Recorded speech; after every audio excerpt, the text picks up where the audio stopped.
And the siren sounds to start off proceedings here. NEAFL TV, Michael Price and Mark Kennedy calling all of your action today for the Gold Coast Suns at home to the Southport Sharks.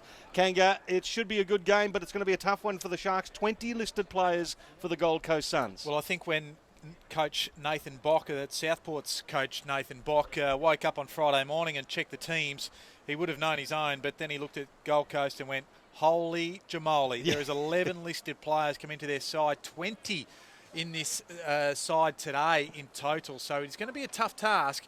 And, of course, it is 7th for Gold Coast versus 8th Southport. And, of course, Southport coming off a big win over Redland last week while the Gold Coast went down to the Swans last week. Massive loss to the Sydney Swans, 88 points to the Gold Coast.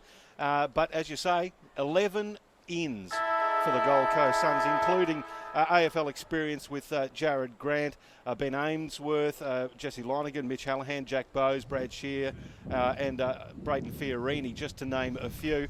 It's going to be a tough one for the Sharks, Kanga. Do you have a prediction for us?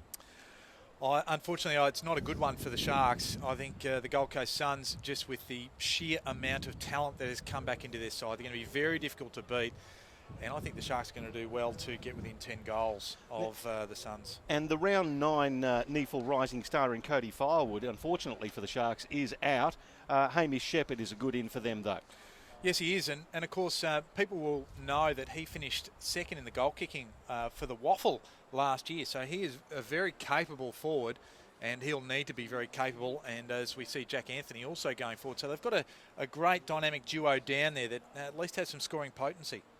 Yeah, it's be good to see Jack Anthony settle up forward. Now, I know he did last week and kicked the 5 goals, but the week prior to that he was up against Darren Newing at fullback, and it was a bit of a waste with that talent not being available in front of goals for the Sharks.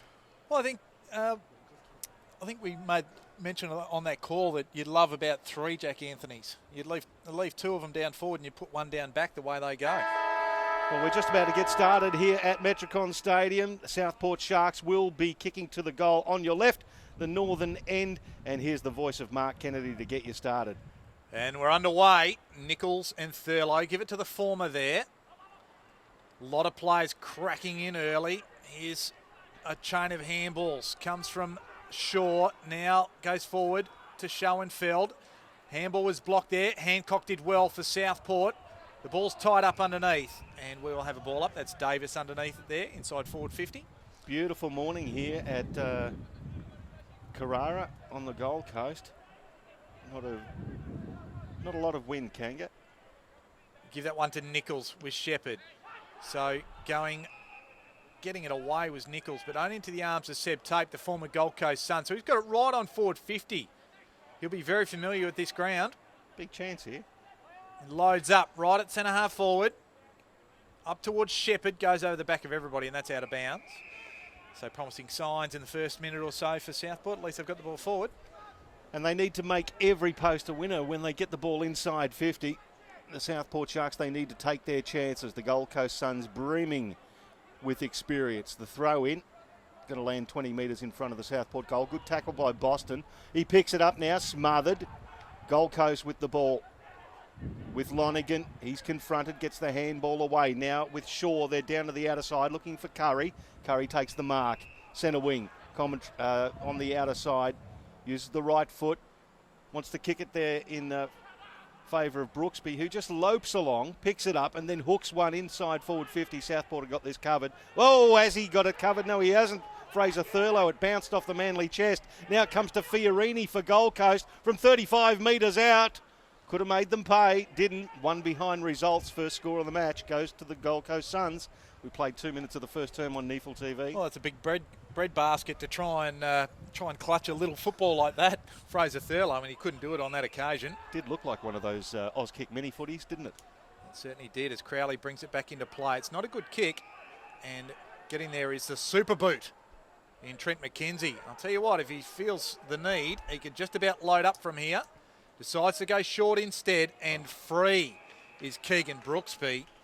Just 20 metres from goal on a 45-degree angle. That's poor checking. Absolutely poor checking. He was sitting there for a week and a half. And what about the pass from Trent McKenzie? Well within his kicking distance. We saw him at South Pine about 4 or 5 weeks ago. Load up one from 70 metres. He's definitely got the leg, but great pass to Brooksby. A little bit of oh my goodness on that one from Michael Price. And this is Keegan Brooksby. Kicks it and pulls it to the near side. So 2 behinds to start proceedings for the Suns. Got the ball going the right way, just haven't been able to convert. 2 very gettable shots. Well, Southport bringing the ball back in now. It's Nick Crowley. Just finds a little short one there in Dylan Mutu, no pun intended, at 175 centimetres. Mutu, long down the outer side. It's going to be a pack of players, including Nichols, over the back of the pack. It's picked up there by Scrimshaw. Loops a handball to Lonergan. He's tackled. Can they get through? They can. It's Shaw. Chips one into the middle and finds his mate in Mackenzie Willis. Willis now comes to right half forward. Will it bounce? It certainly does. Will it bounce well? It certainly does. Great tackle there too on Schoenfeld, but they still have the ball. Could have been holding the ball. McPherson puts it inside 50 and punched away. Southport not rewarded for a great tackle there on Schoenfeld, methinks, but the ball's over the boundary line. We'll get a throw in. He's a tenacious character, isn't he, Adam McKenzie? He certainly doesn't mind the physical contact as he's getting in amongst it right there with Ainsworth. We wait for the ball to come back into play. So Thurlow and Nichols. Give it one to Thurlow. Good work there by Boston, laid the tackle. Tape, he's dispossessed. There's Schoenfeld, just gets a quick handball out. Nichols does likewise. And a chain of handballs goes over to McPherson. McPherson kicks a bullet across the face of goal. Only found a Southport player. Now it comes back to Shaw. Shaw around the corner, and that's the first goal of the game. Just off the one step. And a little bit too easy for Southport. Yeah, it was just unfortunate there for Sam Jewell. He stuck the mid out and actually intercepted that. He read it well, but it was a bullet, as you described, Kanga, and just came off the fist. Fell nicely to Shaw, who hooked it around. Put one through for the Suns. He had 23 disposals last week in Matt Shaw.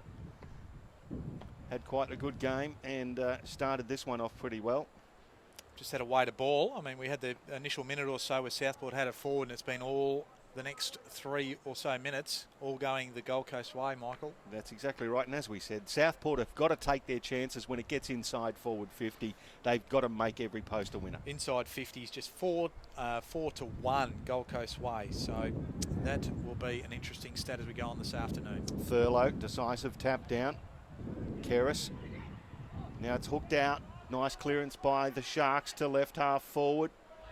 Suns have got this covered. Nicely roved at the front there by Hancock. Chips one forward looking for Jack Anthony. He's got Rory Thompson. That's going to be a difficult opponent for Jack Anthony today as the Suns now bring it out of the shade. It's with Shaw. Goes right across the face of goal. Finds his teammate. That's good work. Connor Nutting has the ball. He'll go down the outer side, or will he look to change it back up? No, he'll go down the outer side. It's well-weighted kick.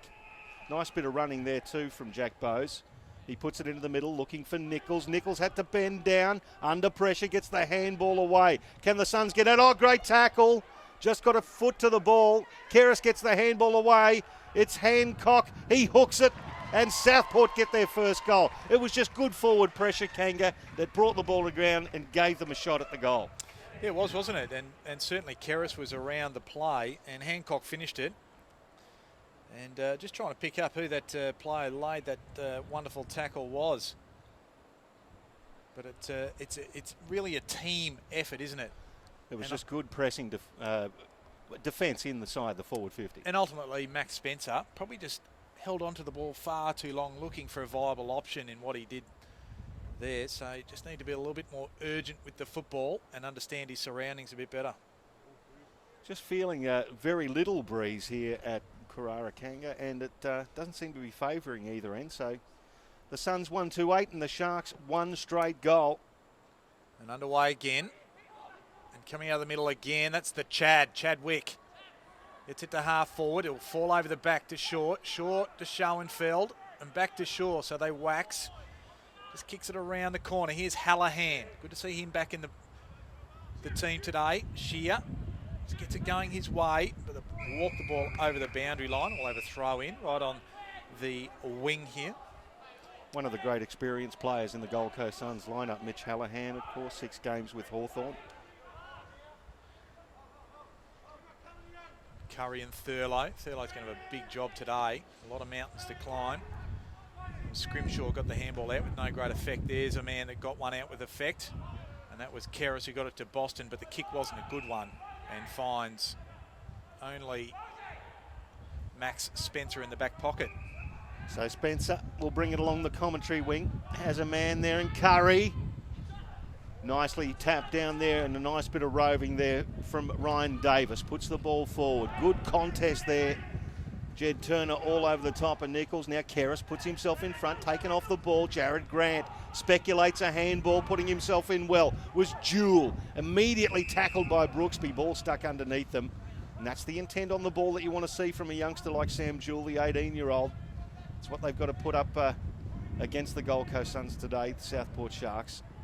Throw up Thurlow, out points Curry, but then Curry picks it up. Gets a handball away, Chadwick. He's taken by the one hand, didn't get a foot to ball, could have been incorrect disposal. Great tackling there from the Suns. Ball stuck underneath a couple, and we'll have another ball up. It's great to see a bit of man-on-man football as well. All across the field you can see man-on-man, so no players being played back. So this sets itself up for some good attacking play. Hallahan has it. Lonergan's underneath there as well. And Holland stands over the top along with Chadwick for Southport. And that's got to suit the Sharks, doesn't it, Kango? Having that man-on-man setup. I would have actually thought it would go the other way, but really? We can agree to disagree. Hallahan has his kick smothered, goes again. Tate was in there, and Holland lays a tackle. Boston emerges with it, gets it to half forward. Attacking it there was Spencer. Now it falls his way.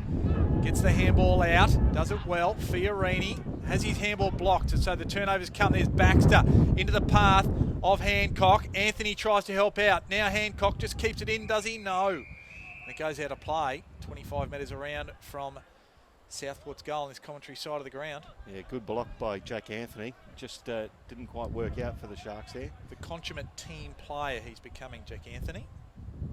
Now the throw in, it's the left forward pocket for Southport. They're trailing by 2 points and nearly 10 minutes played to the first term on NEAFL TV. Tapped out. Suns have it. Handballed. Oh, it's with Hallahan. The 1-2. Gets it back. Schoenfeld kicks it forward through the hands there of McPherson. Southport with the numbers. They pick it up.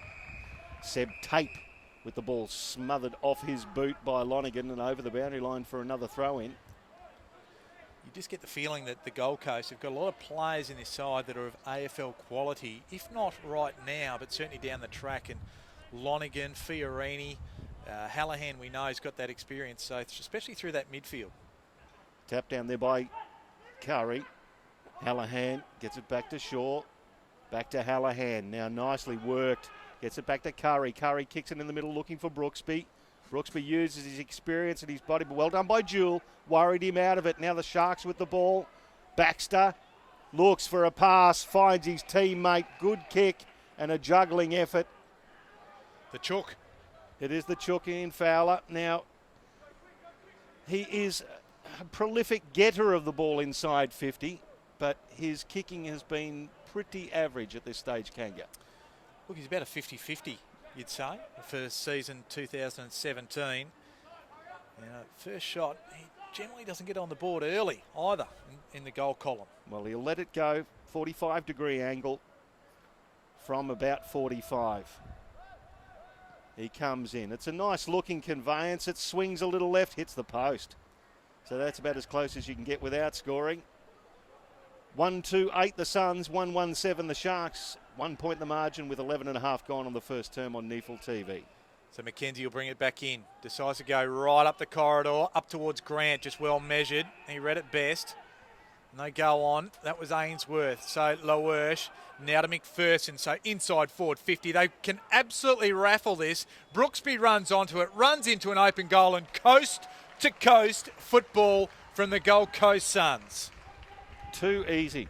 That looked like a training drill there, Kango, just quietly. It was just beautifully worked and finding space. And a big fellow like Keegan Brooksby just ambled into forward 50, and he had acres acres of room. He did, but let's go back to the Mackenzie kick in from full back. And when you've got somebody who can kick low and hard and long such as him and measure it nicely, you're always going to be an advantage to be able to set play up and set that coast-to-coast type scenario into motion.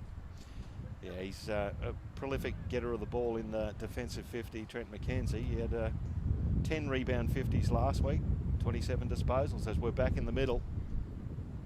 The Sharks 7 and the Suns 14. Ball stuck underneath Fraser Thurlow. He gets it out. Seb Tape, he's tackled, loses his handle on the ball. Now Hallahan has it for the coast, gives it to Shaw. He's tackled. Tape can't control it. A little bit of pressure applied in the middle of the ground. They're running now. Davis gets the 1-2 and a bounce on the logo. Keeps looking. Chips one forward, ill-directed. Southport can't pick it up.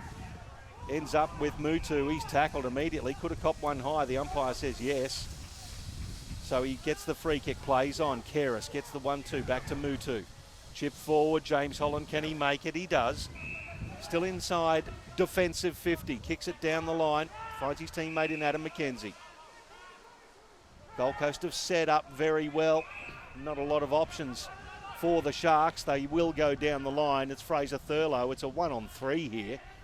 Ends up at the back. The Suns with Nutting. Turns the ball over though. Had more time than he thought. Holland smothered. Well done. Gets to Tape to Keris. Keris back to Thurlow. Thurlow, the big fella. What's he going to do? He's just going to hoik it towards half forward. And it's a hit and hope, and it's a nice mark taken by Hamish Shepherd. The hit and hope work. The Hail Mary. Shepherd goes long. Will it bounce? It hits the post again. He got right onto it as he hooked around on the right foot, Hamish Shepherd. 1 point results, 14 plays 8, and the Gold Coast have played on quickly. So it's a repeat. It was Mackenzie to Grant. Grant up to Brooksby. He kicked the last goal for the Suns.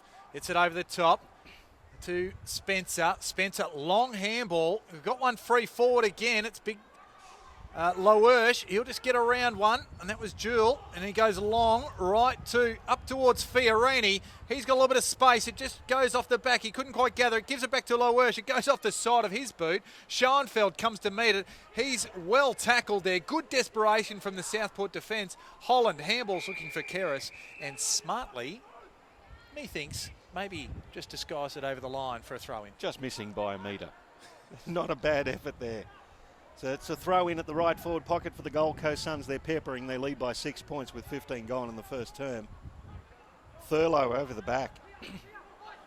Hits it down. Now the Sharks will run it out. Little chipping ball looking for Anthony. Again spoiled. Mackenzie this time the spoiler. And over the boundary line right in front of us here in the Skyline Terraces here at Metricon Stadium. I like that matchup between Mackenzie and also Jack Anthony. They're about the same size. They're not massive units as in terms of height, but they both run together nicely.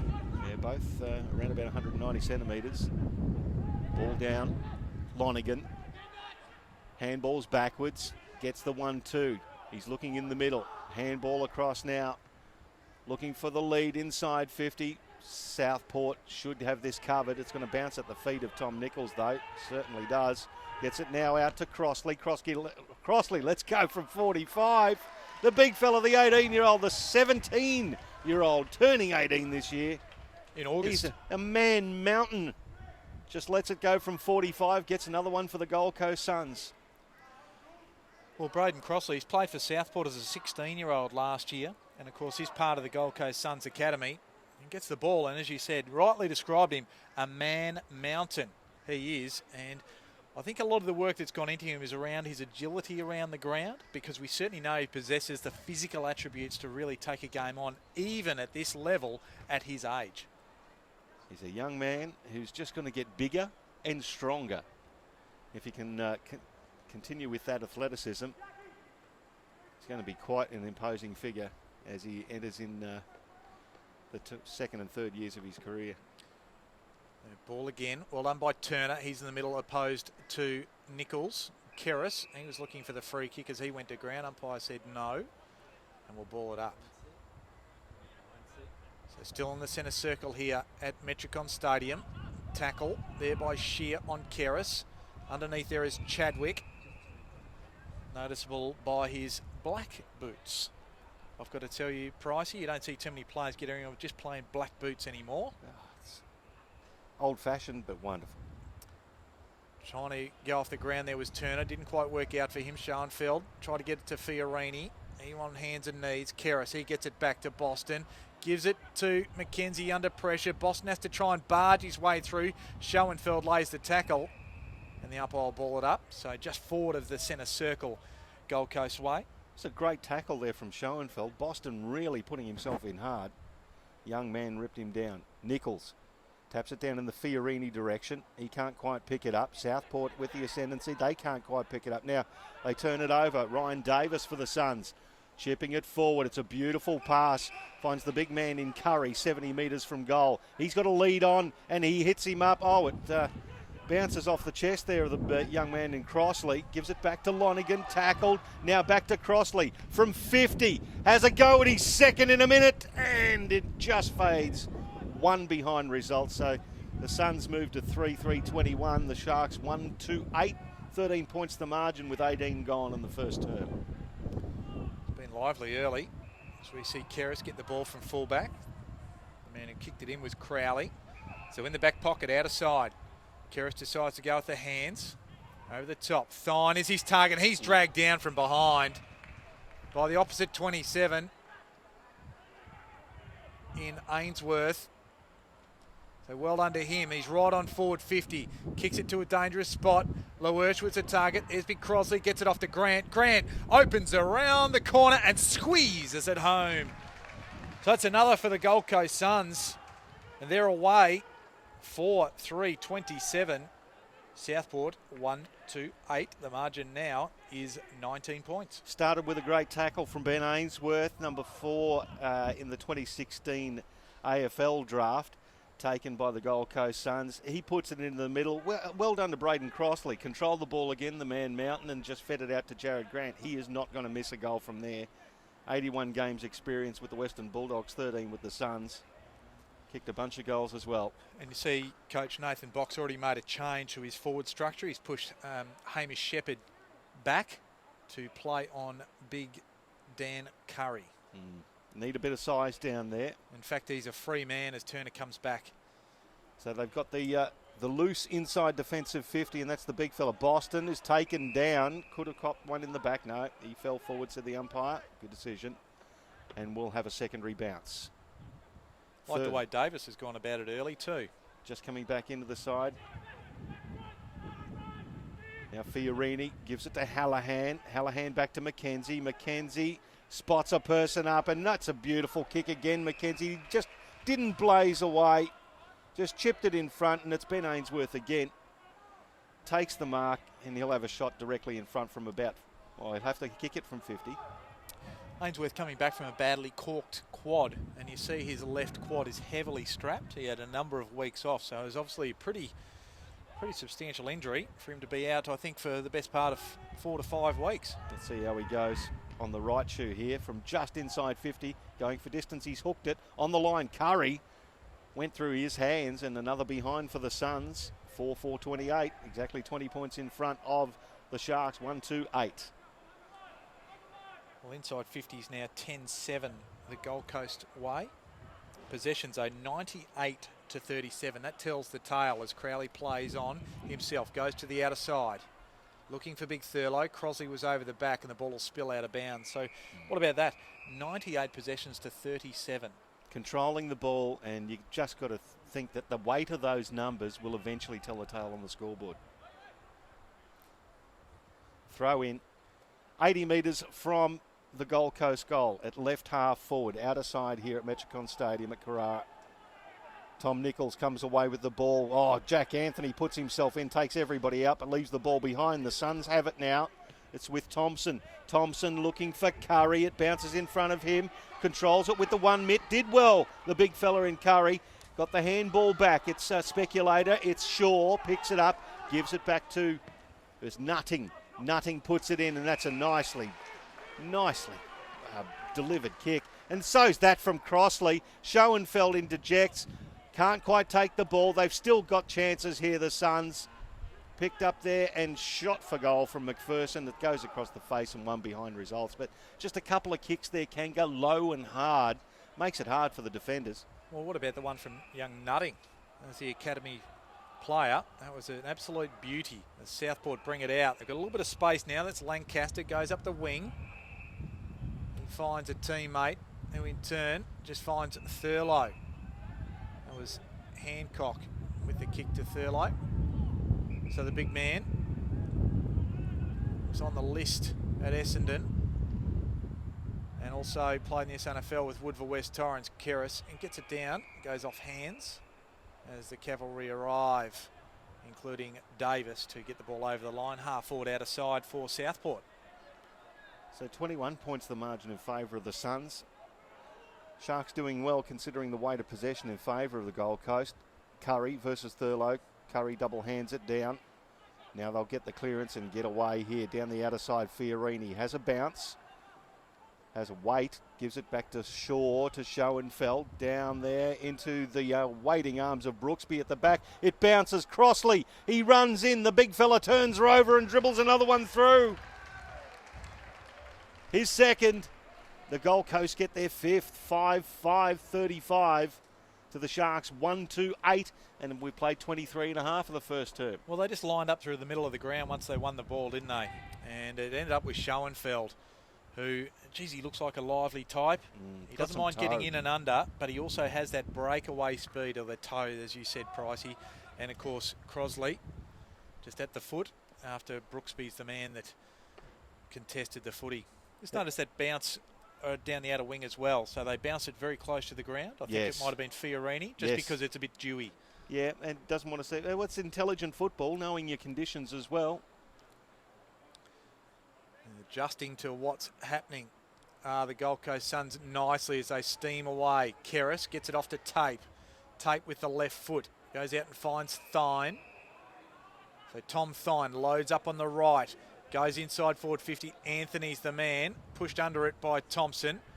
So now they go back. Here's Scrimshaw. Just feeds it over the top. He waxes with Hallahan. Goes back to the outer side. Now has a little bit of run. Here's Spencer. He runs onto it. Back to Thompson. Thompson just dinks it forward and finds Shear at half-back. Goes closely. There's Shaw, Fiorini, and they feed it out, McKenzie. So they keep running and they keep working it. Now they stops. Props goes inside and finds Shear. And they're away again. Here's Davis. Inside forward 50.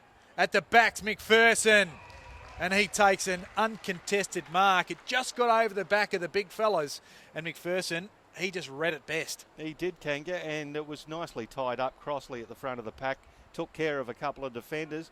But young McPherson just read it absolutely perfectly. Over the back, takes a nice mark right in front of goal. Lost a bit of contact, did the defenders on McPherson. So Darcy McPherson, the boy from Diamond Creek, come in 20 metres out, no real angle to speak of, and guides it home for another. So that's their sixth of the first quarter, and they move to 6-5-41. Southport 1-2-8, the margin 33 points as we are well into time on of this first quarter.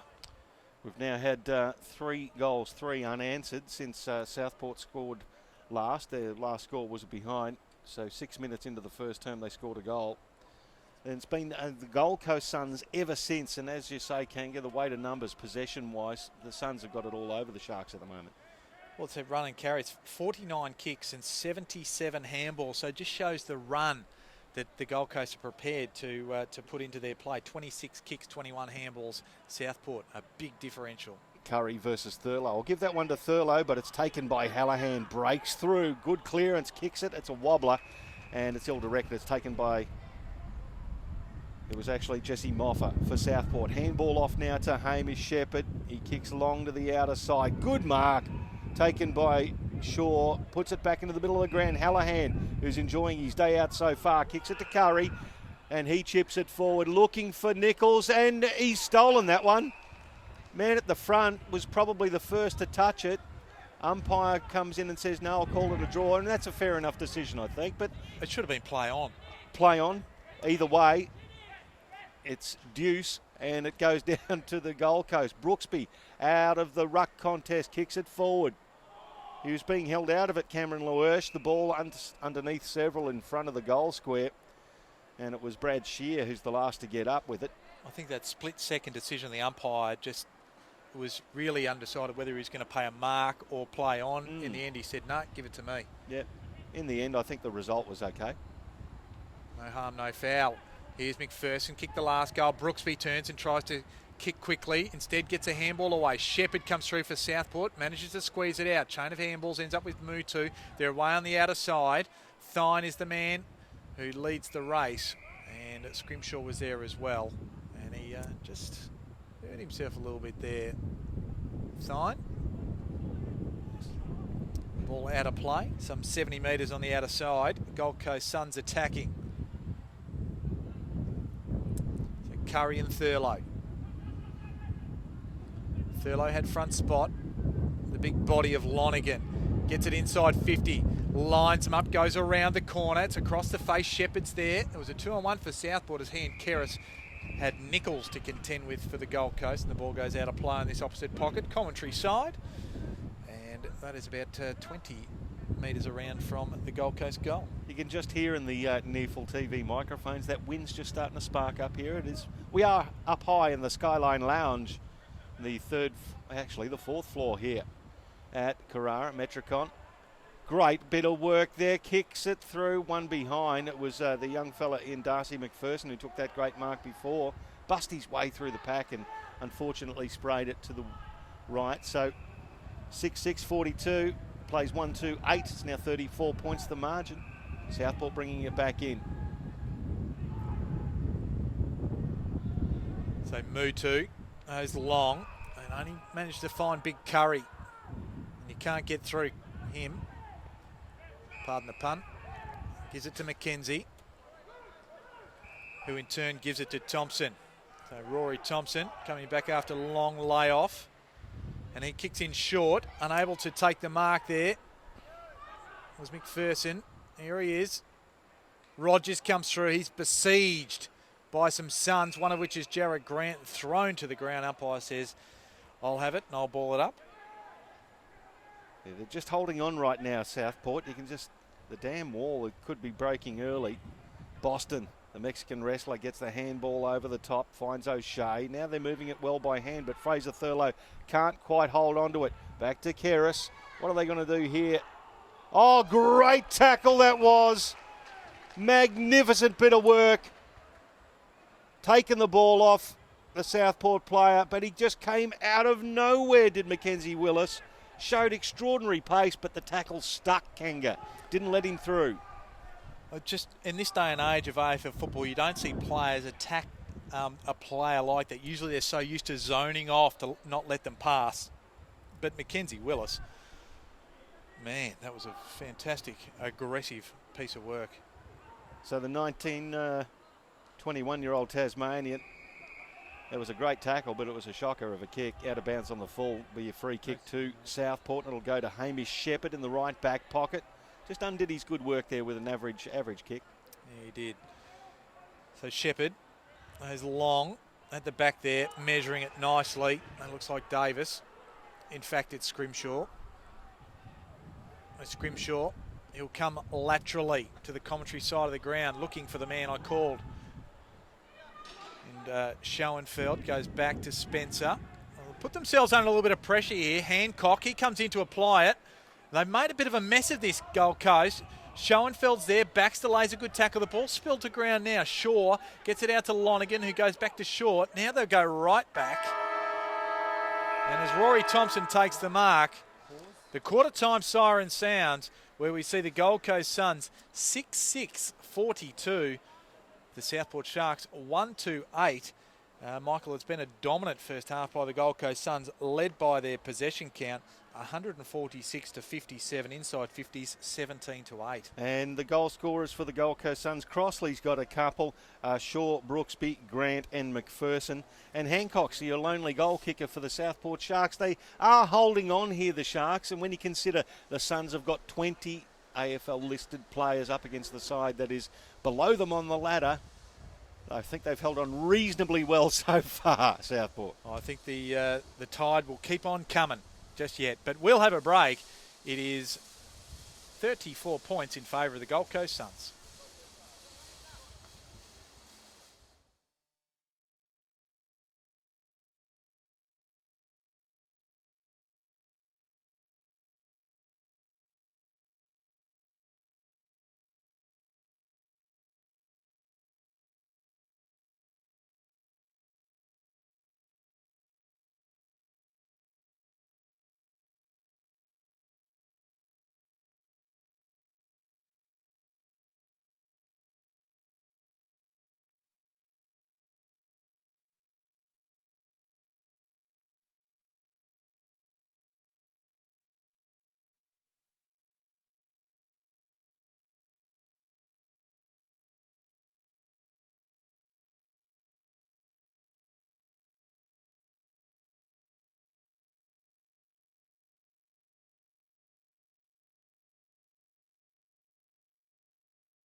And welcome back to Metricon Stadium. It's quarter time here on NEAFL TV, the game between the Gold Coast Suns and the Southport Sharks. Mark Kennedy joined by Michael Price here this morning. I usually used to saying this afternoon, but it is this morning. 6-6-42 the Gold Coast Suns, 1-8 are the Southport Sharks. It is a margin of 34 points. It was a dominant first quarter by the Gold Coast Suns. We're going to get underway, and this is the golden tonsils of Michael Price. Yes, they're kicking the dew off the grass this morning here at Metricon. Curry versus Thurlow. Great tap out from Curry. Gets the ball down to Bowes, who's tackled immediately and loses it. Now it's loose on the outer wing. Suns putting themselves in hard. So Seb Tate for Southport. Extricates the ball. The bounces now with Fraser Thurlow. Chadwick kicks it on the wobbling left foot towards Jack Anthony. Gets his hands to it, then backs up manfully. Gets his hands to the ball.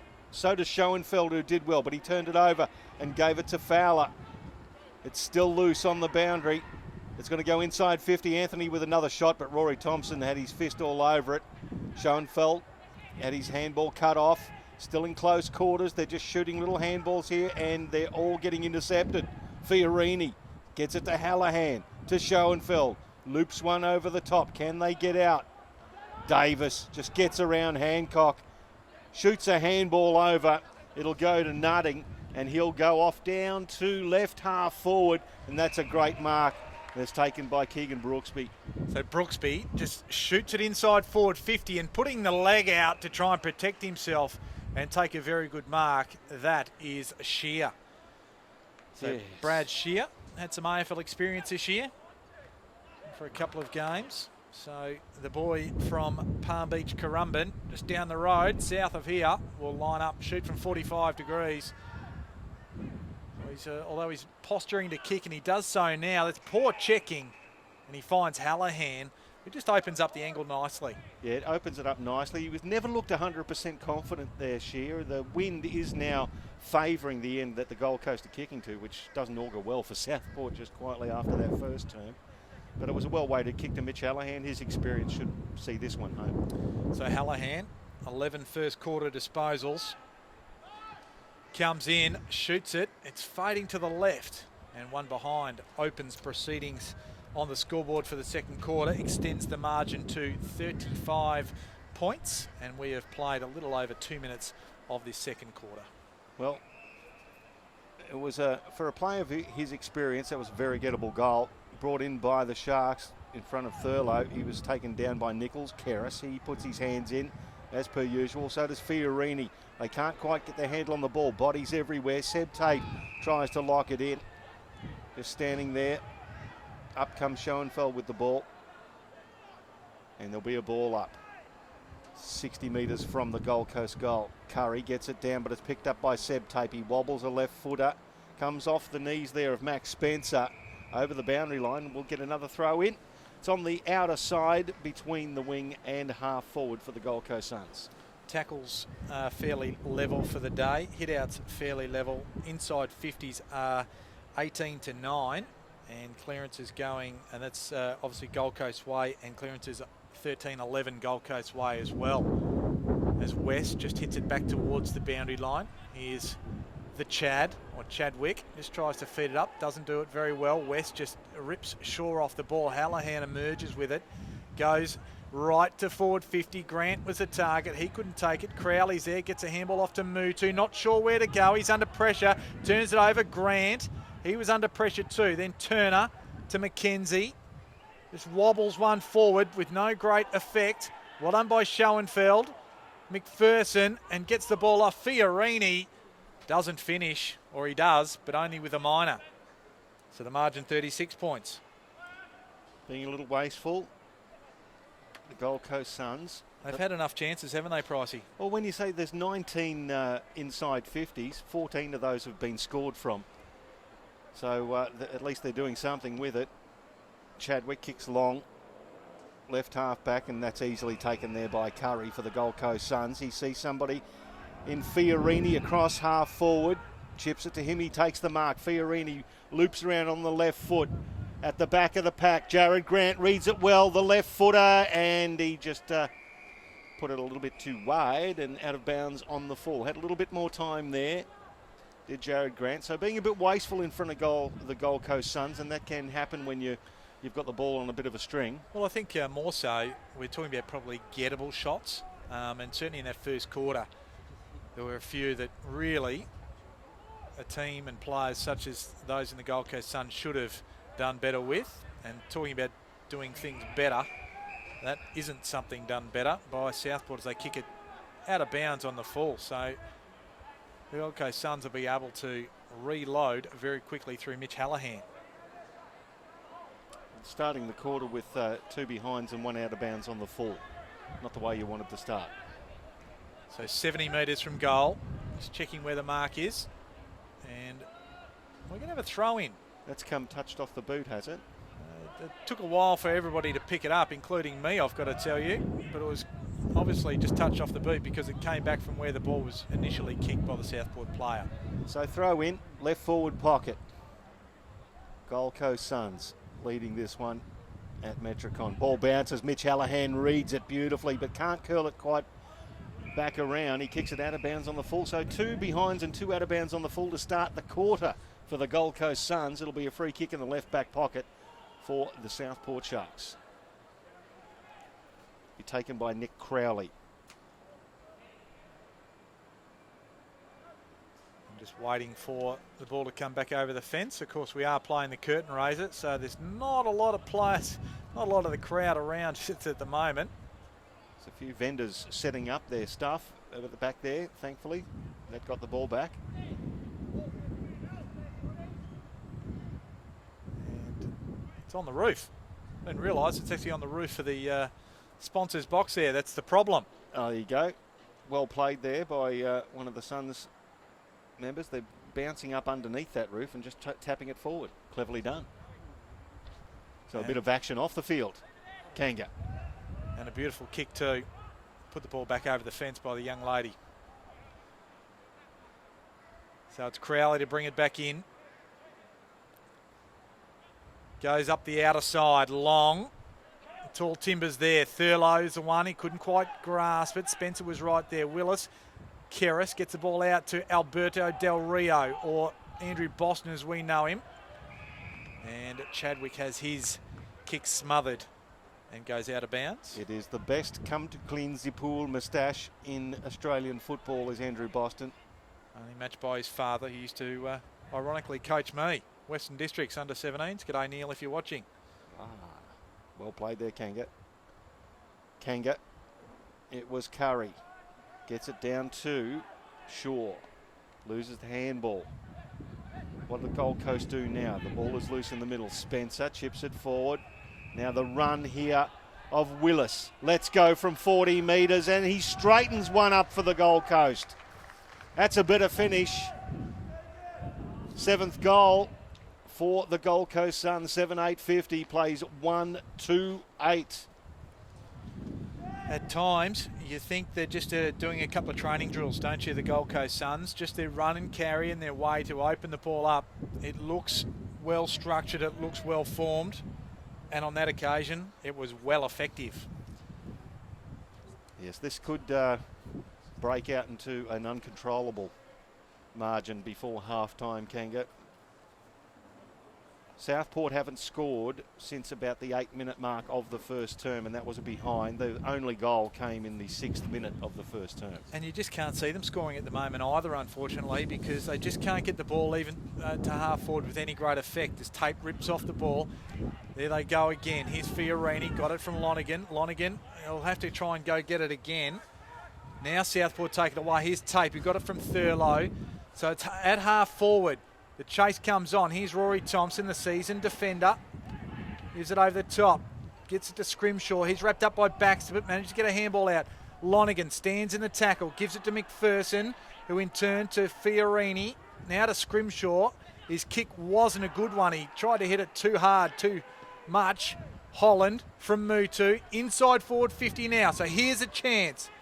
Spencer for the Gold Coast. He'll mop it up, gives it Mackenzie Willis in the back pocket, and they go to half back and they find Hallahan. So they're away again here, the Gold Coast. That was miserly, the defence from the Gold Coast Suns there as they bring the ball down the commentary wing. Mackenzie turns it over. Ends up with Thine, kicks it forward. In dispute now, the Suns have it. Willis shoots a handball off, but he's got a couple of numbers to get. McPherson, the 1-2 with Spencer, back to McPherson. Now it's with Rory Thompson. Plenty of time. And Lucky misses with the kick, but it bounces well for Davis. He backs off, then gets around his man. It's a bit too easily there. Chips it into the middle, and it's with Fiorini. Fiorini to centre half forward, finds Lonigan. Lonigan's got a man on the lead. Nichols and hits him 40 metres out, 45-degree angle. They moved it beautifully, but on the outer side, I think it might have been Schoenfeld, not Davis, who actually got around his man on the boundary line. Just a little bit too easy. Well, it is too easy at the moment. 42 points the margin, and we're not even 10 minutes, or we're just 10 minutes into the second quarter. This is shaping up as something that could be ugly. Well, Tom Nichols,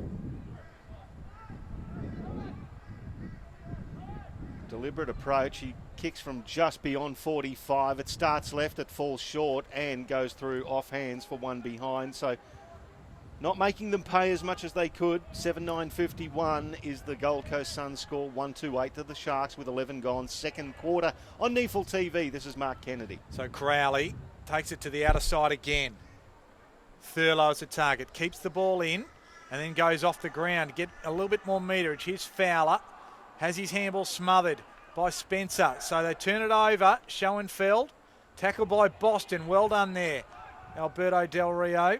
Keris leading the NEAFL MVP. He's been very good so far this year. Doran. And Fowler now opens it up for Hancock. Hancock over the top. Anthony should swallow this and does. So here's their opportunity. And they will go back and shoot for goal, will Jack Anthony. And he is a good kick for goal. Commentator's curse. It will not be. I would have a house on this. 5 goals, 2 last week for Jack Anthony. He will not miss this, Kanga. I'll put your house on it. I was going to say I'll put one of your 5 houses on it. I'll turn it up. And thankfully, nobody's losing houses. As Jack Anthony comes through and kicks Southport second, narrows the margin back to 37 points. 2-2-14. The Gold Coast Suns 7-9-51. Last time I had 5 houses, Kanga, it was during a game of Monopoly. That was around about it. But Jack Anthony showing his class. And Southport, when they get inside, like attacking 50, they would have probably just hit double figures in inside 50s there, Kanga, wouldn't they? They're probably at 9 or 10 for the whole game so far. So 11. So 11, okay. 23-11. 23-11. So out of the 23 Gold Coast Suns inside 50s, they've got 16 scoring shots. And out of the 11, the Sharks with only 4. But they're holding on at the minute. They're trying not to go down without a fight as Nichols comes, slaps the ball down. It's taken there by Boston. He's tackled and will do it all again in the same spot. Nichols versus Thurlow. Nichols, good strength, gets rid of Thurlow, double hands it. Now it's McPherson to Lonigan. Looping handball to Grant. Gets back to Schoenfeld. Handball to McPherson, back to Schoenfeld. The redhead goes back inboard. Delivers a kick, and it was perfectly weighted over the top of McKenzie and finds Keegan Brooksby. It was just, dare I say it, centimetre perfect, Kanga. It was, and you saw the resignation on the Southport defender's face as he stood there knowing the ball was going over his head. It had been measured wonderfully. So Brooksby will come in, let go from around about 40 metres. The right foot makes the goal umpire do too much work, and wasteful is one word. Sinful is another, Kanga. Bad kicking, bad football. Well, it doesn't really matter in terms of the margin, but when you've got Coach Rodney Eade and the coaching staff of the AFL Gold Coast Suns watching you, you want to try and impress at every opportunity. Make the most. 1 goal, 4 and 2 out on the full so far in this second term. Not good figures from that situation as the ball's going to be thrown in 60 metres from goal. Out of side, Gold Coast Suns attacking. It's Curry and Thurlow. And the ball will go out of bounds. It was O'Shea there, just helped it out of bounds. Is that something you think like Rodney Eden and coaching staff would be looking at and saying, oh, it doesn't matter, they got the ball in and they're playing well, we can straighten the kicking up? Well, to a certain extent, but obviously efficiency is such a big part of today's football. You've got to take your chances when you get them. As that's a good tackle on Boston. There's a little bit of stink going on between Thine and McKenzie, and now and it's all on Shaw at the back of the pack. Yep, and Hallahan comes through very solidly on Doran, and that is Schoenfeld with the tackle. There's still a little bit of going on, and it's Boston and Shaw. Yeah, they know each other pretty well. Doran gets the handball, concentrate on the play. Thurlow gets it going forward, half forward in fact. Gold Coast have the numbers. Well, nice tap, finds Davis. Now to Nutting. Nutting just pushed as he kicked it, so it slides off the side of the boot, lands just inside the boundary line, and will be a throw in. And Shaw and Boston, what do you make of that one? A couple of wee jumper punches that could cost you a few $1,000s in a different league, perhaps.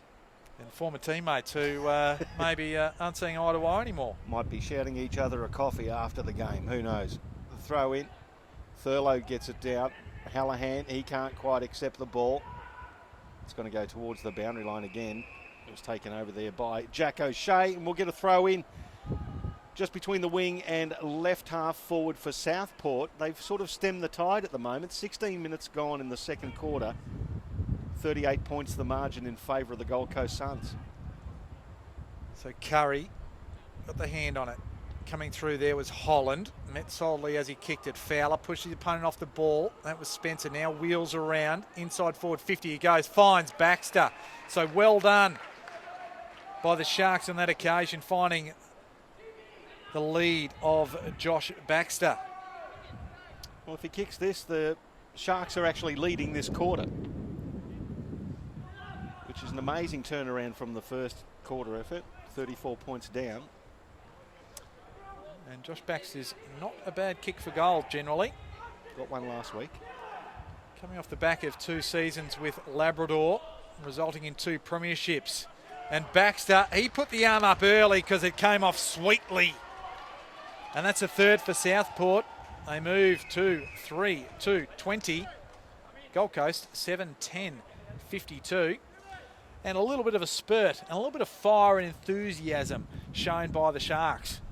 Well, I think the door was opened by some of the Gold Coast's inaccurate kicking. If they had responded and kicked a couple of goals quite early, as they had the possession in that early in the second quarter, perhaps Southport don't get the impetus to get this little spurt going. But they've done well. It's back to 32 points, so they are 2 points in front on this quarter. Well, it's good to see a little bit of the niggle that happened out there, just to show that Southport really care about what they're doing, and that while they know that they might be outclassed in certain situations, that their work ethic and what they're trying to apply today is something about showing the colours of the Southport Footy Club in a favourable light. Yep, Nathan Bock would be impressed with that. Oh, could have been one in the back. It was actually below. No, it was. It was given there to Southport. It was Doran who played on, chips it forward and finds Fowler. A little bit of movement going for him. They've got to get a bit of a wriggle on. Gold Coast have the numbers here. Thompson at the back had it all over them. Great little bit of roving and a good snap. Just bumped off the kick as he did it. Just trying to pick up which player that was. It was actually Baxter. Yep. So Rory Thompson there just let the ball over the back. He had a good run at it and probably showing a little bit of the rust from not having played. The first game back. So McKenzie brings it back in, got a round one, goes over the head of Spencer, but right there Johnny on the spot is Ainsworth. So at defensive 50, takes it out to the commentary side of the ground. Hallahan up with the one arm, Rogers right there in with him. Shear goes to ground, so plenty of players there and plenty of feeling in there still. Shaw came in and delivered a good bump. It was just a good bump, but it's actually sparked a brush fire here. Bit of push me, shove you, and a few jumperies in there. Seb Tape. You've got to be very careful, Sunshine. Both he and Jared Grant. as Suns come away with the ball and ignore the fighting. Nutting kicks it inside 50. Front of the pack juggler from Tom Nichols. 30 metres out directly in front, and that'll disperse the pack in front of us nice and quick. Well, what it did was, I mean, the umpire threw the ball up quickly, but Southport forgot about actually what's happening with the ball. And that's probably a bit of a cardinal sin. You want to fly the flag, but not at the expense of the game. Well, I don't know what Tom Thine has said to Shaw or vice versa, but they're right into it as Nichols comes in. And he puts it straight over the goal umpire's head for a goal, and then takes down one of the Southport defenders just to add insult to injury. So it's all happening here at Metricon Stadium. The Suns get their 8th goal. It's 8-10-58, playing Southport 3-3-21. So we're back to a 38-point margin. 37-point margin, sorry, Kanga. And I think pound for pound, size, I think the Gold Coast Suns might be a little bit bigger and a bit stronger for the Southport if we get down to tin tacks with a bit of the physical stuff. Sometimes it's not about the size of the dog in the fight, Kanga. The size of the fight in the dog. Well, that's right. And ask my poodle. And let's hope there's plenty of fight in the Sharks. So the margin back out to 37 points. We get underway again. Curry gets it down, tapes in there. And plenty of players around the contest, so the umpire will ball it up as Fiorini will hand it back to the umpire. That one to Turner, did well, just got the spot. Fiorini comes through, handballs up off the ground, trying to bullock his way through. There was Hallahan, dispossessed there was McKenzie. Although high, says the umpire, and it was Andrew Boston that collected him a little bit high. And I can't read lips, and I can't read Mexican. But I think he was telling the umpire that I don't think it was high. I think he disagreed vehemently. It was McKenzie, gets it to Spencer. Now back to McKenzie, and there's been a free kick down the field. And it will go against Southport. It'll go to Darcy McPherson. I think it was against Shepherd, that one. Shepherd with an illegal. Shepherd. Handball. Gets it off to McKenzie, and the cannon unloads from 70. It's a wobbler to the goal square. It's over the back. He's done it again, the cannon. Oh, that is a weapon. It is a dead set weapon, Kanga, when you can unleash like that. Why wouldn't you just have a ping from anywhere? Oh, exactly. I mean, we almost urge him to do it whenever he gets within 80 now, don't we? I mean, such is the prolific nature of that left leg. When he winds it up and he gets a bit of momentum behind it, defenders absolutely start running backwards in a hurry to the goal line in the hope that it might just fall just that tiny bit short. Oh dear, and I don't think he struck it as well as he's ever struck a ball, and it sort of floated sideways, but such is the power that left leg's got over the top. And that's a nice highlight for the Gold Coast Suns. 9-10-64, they're now 43 points in front of Sharks, 3-3-21. Thurlow down to Boston. Boston was besieged. He goes again. And the suplex is put on him. And the umpire doesn't quite get to 3, but he said break. They can throw it up again. One to Nichols. Plenty of players around this contest. It's been a little bit willing, and it continues to be that way. Schoenfeld's dispossessed. Coming away with it there was the young man that time in Moffa. Yeah. Here's McKenzie. He's up. Unable to reach it with the telescopic arms there was Crosley. Shear, he was there too. Rogers to Keris. And it works around. Thine just gets it off to Moffa, so cleverly and neatly done. And they're still at half back on this commentary side of the ground. Nearly 24 minutes gone. It was called play on, and he kicked into the man of the mark, did Moffa. Well, he was holding onto the ball because there was absolutely no movement up forward for him. They were giving him donuts up forward. So young man just kept holding onto it and pressured on the mark. Well done from Grant as the throw-in happens in front of us. Tapped down by Thurlow through the hands of Keris. Now Boston tackled by 3 of them. Didn't they put some extra vinegar into that one for Andrew Boston? And there'll be a ball up as he gets up very slowly. He's got to wait for 3 other bodies to get up off him first. I noticed Shaw trying to wrestle the ball off him too. It's been a nice little battle there. Shaw Can't quite pick it up. It's still in dispute. Picked up by Hallahan. Shoots a handball off to McKenzie. Wobbles the left foot inside 50. Well read there. Could have been a free kick bouncing at the back. I think it was. Yep. It was Shepherd who was under the ball. He read it nicely. He was just shunted out of the ball. And he'll take the free kick and cross the field. And goes to Crowley. So Crowley's got a little bit of paddock in front of him. Finds a hit up. Oh, I was going to say finds a hit up leader Hancock, but straight through his hands. Now Spencer's there, just wheels it around. Davis was his target. He slipped over and the ball slipped over the boundary line as well. So on the outer wing, we'll have a throw in. 25 minutes gone, second quarter. The lead at 43 points in favour of the Gold Coast Suns. If you're joining us here on NEAFL TV, plenty of action this round, and this is the first game of the round. 10:05 was the start time this morning. Kick and due we were. Absolutely, and a few coffees as well as Boston kicks it down the outer side. Bounces in front of Spencer. He controls it and then goes. It's a delicate little kick. Wouldn't have been 15 in front of Schoenfeld. Tackle without the ball. Ball spills now. Nutting to Fiorini. Fiorini, the left foot to the middle of the ground, finds Davis. Now they'll get a run on. He's got McKenzie on his left. Give it to him. Give it to the cannon. Crossley gets tackled. Then shoots a handball, speculating in front of Brooksby. Now it's McKenzie. The handball over to Grant. Grant, will he kick a goal? No. Well, you see, it was all loaded up for the cannon there down the middle of the corridor. Just got to give the left-hand handball. He would have kicked it 90. Well, Crosley actually stopped when he first got the ball because he was collected high, and he just assumed that the whistle was going to be blown to give him a free kick. Played the whistle. Absolutely. So we see Moffa with the footy. Goes out wide, and there's Gold Coast Suns' favourite player in Tom Thine. Goes down the line looking for Anthony. Shows a good set of mitts to hold on to the footy.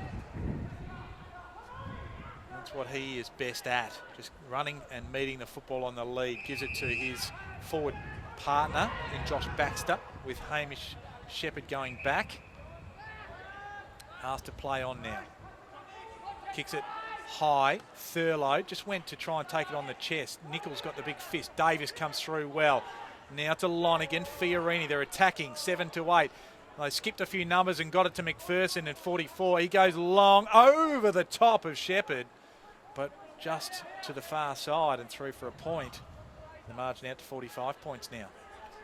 So 9-12 plays 3-3. Southport bring the ball back in quickly. Grant puts his hand up, intercepts, can't quite hold on to the ball. Southport still in with a shot. They tow it forward. Who's going to run forward? It's Moffa. Can he take it over the boundary line? He does. That's his safe option, and it'll be a throw in. It's 80 metres from the Gold Coast goal. Wasteful again, as we've said.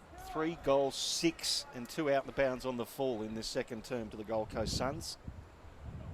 The throw in, Nichols versus Thurlow. Nichols taps it down only to Boston, who gets his foot to the ball and kicks it duly out of bounds on the full. On centre wing. So the Gold Coast Suns with the ball with the turnover. Nutting takes it all the way back to Max Spencer. Spencer has Rory Thompson. You can't see him playing a whole game today. Do you think he'll be managed, Thompson?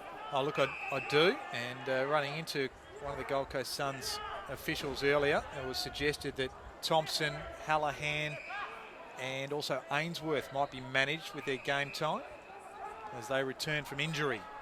That's careful management. Well done. They're just holding on to the ball at the moment, sucking a bit of the clock off. We've got 28 minutes 20 gone. Well, I'll tell you what, they've got a player out here all by himself, and away he goes. And that is Nutting, the young man from the academy. Goes long inside forward 53 to beat.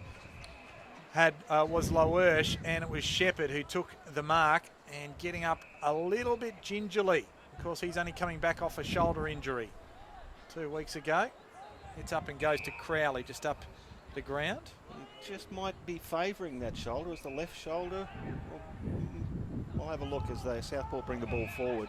Jesse Moffa takes a juggling mark. He's got Jack Anthony on the lead. It's a well-weighted kick, but right on his hammer there was Thompson, and you're going to be hard-pressed to take a mark in front with an elite defender like that so close on your hammer. Good contest there between Thompson and Jack Anthony as he comes off for a spell. It's a good warm-up, isn't it, for a return to AFL footy for Rory Thompson. Good opponent. Nichols takes it out of the ruck, gets it down, That was Bose. Gets it to Fiorini, and he is just about wrapped up. He ran himself into trouble. Schoenfeld gets it back to Fiorini. Goes around the left, top of the square. Running at it was Curry. Now Lowersh. It's around. He's gathered it, but he's dispossessed there by Crowley.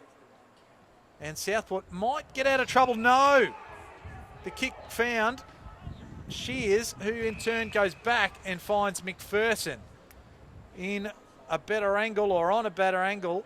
And that was, I think, Dylan Mutu with the poor kick across goal. Yeah, you're dead right, Kanga. And you know what? The idea was there. The execution wasn't. Dangerous kick, an aggressive kick. But in the end, it's given Darcy McPherson another shot at goal. He kicked a goal last week, 26-odd touches last week, and he's already kicked one today, Kanga. So he's had a good couple of weeks, Darcy McPherson. So McPherson will come in. He'll only kick from 30 metres out. No real angle to speak of, and makes no mistake. So that's the 10th goal of the first half for Southport, his second, and they move to 10-12-66. Southport 3-3-21, and the margin now out to 51 points. Yeah, it's just sort of crept up, that margin, hasn't it? As I've said, inaccuracy for the Gold Coast Suns this quarter. They've kicked 4 goals, 6 and 2 out of bounds on the full, so it could have been a hell of a lot worse for Southport. Yeah, 12 scoring shots. You know, it's inside 50s now, just heavily weighted in favour of Gold Coast, 31-13, and possessions 251 to 120. So more than double the footy the Gold Coast have had over the Southport side. Sharks just can't get their hands on the agate. Right here, they can't do either. The ball's stuck underneath. It's Jesse Lonergan who comes up with the ball. And the umpire will ball it up again. Nichols taps it down. Fiorini gets his left foot to it. Now scrubs it to left half forward. There's a big chase going on here. And well done there by Lowersh, who puts his body in front. McKenzie can't quite pick it up. Now the Coast will get out through Jack Bowes. Bowes gives it to Ryan Davis. Long kick in the Jared Grant direction. He was held, got away, and then the ball evades both he and Jesse Moffa over the line. We'll get a throw in 30 metres from the Gold Coast goal. 32 minutes gone in this second quarter. Long quarter so far. It is. You'd reckon that the Gold Coast forwards are just licking their lips, just given some of the matchups that are down there. But it just hasn't, nobody's really taken control of it from a forward point of view for the Suns as Curry gets it in. Tape applies pressure, but the Gold Coast will maintain possession. Lonergan, he was looking for a target and Shears couldn't find him. Here's Tape.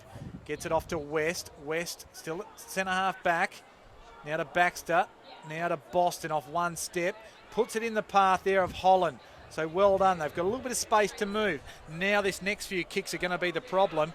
Baxter was the target, but coming over the top and just taking a timely mark was Davis. Just too much air in the kick and gave Ryan Davis a really big look at the ball. As the siren goes and takes us into half time, and the Gold Coast Suns 10-12-72 to to Southport Sharks 3-3-21, and that is a 51-point margin after the Suns led by 34 points at quarter time. Your goal scorers, Crossley's got a couple, and singles to McPherson's got 2 as well. Mackenzie Willis, Keegan Brooksby, Shaw, Nichols, McKenzie and Grant, the goal scorers for the Gold Coast Suns. And for Southport, 3 of them, Jack Anthony, Josh Baxter and Wade Hancock, have put them through the big sticks for the Sharks. Well, we just talked about possessions at half time, 257 to 126, 48 marks to 26. This is all in the Gold Coast favour. Hit-outs only slightly going Gold Coast way, as Fraser Thurlow has put in a good contest in that ruck. 29-25 clearances Gold Coast way, 22-18 inside 50s, 32 to 13. So it is one-way traffic. Fiorini has 19 first half disposals, 2 behinds. Darcy McPherson 18 for his 2 goals, 3, and 17 apiece to Hallahan, Shaw, Lonergan with Spencer and Schoenfeld 16 and 4. Southport, no great surprise. Jordan Kerris, he has had 15 first half disposals, including 4 clearances, and Chadwick and Moffa have had 10 apiece, and Andrew Boston and Tape have had 9 also each. There you go. So there's the tail of the tape, not just Seb. Southport versus the Gold Coast Suns. It is half time, 51 points in favour of the Suns, and we'll be back with the second half very shortly on NEAFL TV.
And welcome back to Metricon Stadium, Carrara on the beautiful Gold Coast on a wonderful Saturday morning, crisp and clear and not a cloud in the sky. And we're watching the Gold Coast Suns at home to the Southport Sharks at half-time. Well, they're just doing it on the bit. The Southport Sharks are getting towed by the Gold Coast Suns. At half-time, it was 51 points the margin, 10-12-72 to the Suns, to 3-3-21 for the Southport Sharks. And Mark Kennedy, some interesting numbers out of that first half. Well, it was a weight of numbers is the amazing thing that we saw. 257 possessions the Gold Coast Suns had in the first half. So they're shaping up for a 500-plus possession game at this rate. Southport, 126. So that is a very big disparity. Inside 50s are the other real telling statistic, 32-13. And, of course, scoring shots 24-6. So some real numbers going the Gold Coast way, and the Southport Sharks really need to find some real grunt and fight. 8 goal scorers for the Gold Coast Suns and 3 for Southport Sharks. And apart from a couple of minutes in the first and the second quarter, it's been all Gold Coast Suns. Michael Price and Mark Kennedy calling your action. Here's Kanga to start us off. Umpire bounce it in the blue circle. He goes as Thurlow gets it. Now Nichols for the Gold Coast goes to half forward, or inside the forward 50 in fact. Just batting it away was McKenzie. Schoenfeld first to the ball. Shares it with McPherson. McPherson slipped as he kicked it. Couldn't quite find Ainsworth. Goes to ground and goes hard. Here's Jack O'Shea, the Irishman, or I think he might be Irish if he talks, if his name's anything to go on. Rogers is there, Shaw's there, and also Fiorini, and the umpire says, give it to me. 60 metres from goal. You'd have to back it in that he's got some Irish heritage, Jack O'Shea. Nice work. Nichols at the back did it well. Hallahan coming out to meet it and then finding it nicely. Just slipped around a contest was Big Dan Curry. Big unit he is. Big Dan Curry. He is 201 centimetres, 99 kilos. And, of course, played for Sydney and North Melbourne. And a boy originally from... He's from the SANFL. Absolutely. Well-travelled Dan Curry. Should do the right thing and start the Gold Coast quarter off in the right way. So only 40 seconds gone, and Dan Curry puts the first goal of the second half on the board. So Gold Coast continue on their merry way. Extends the margin to 57 points. 11-12-78. Southport 3-3-21. Pricey, just that forward procession continuing on for the Suns. Yeah, and the 9th goal scorer for the Suns. And that's what they've got to do if they want to actually build this up to a percentage booster. They're just outside the 6 here on the NEAFL ladder, and they need to actually convert when they're inside forward 50. In the second term, they kicked 4 goals, 6, had a couple out of bounds on the full as well. That's the perfect start, a more accurate start to the term. I'm just looking down on the Southport bench, and Hamish Shepherd's down on there, and I just saw him trying to put his arms up above his head, so he might have some shoulder problems. Well, he's just come back this week from shoulder issues as the Sharks go forward to left half forward. Bounces in front of Spencer, can't control it. Jack Anthony, he gets beaten by big Rory Thompson, gives it back to Spencer. They're just handballing across. There is Davis. Well-weighted kick. Now they want to continue using the handball, go down the outer side. Jack Scrimshaw has a bounce. Being chased, chips it inside to Nichols, finds him. Just the inside of the boot there. Gold Coast just happy to maintain possession. Shaw brings it across to the commentary side. The fat side. Now it's with Davis. He brings it up the line. Finds Mackenzie Willis. He has a couple of bounces. He's chased and chips it in front of Big Dan Curry, who takes it 70 metres from goal. Just methodically moving the ball and racking up those possessions, Kanga. They are controlling the pill and denying Southport any use of it. A long kick inside 50. Over the back of the pack was Ainsworth trying to go for the big fly. Picked up there by Crowley. He's tackled, loses the handle on it.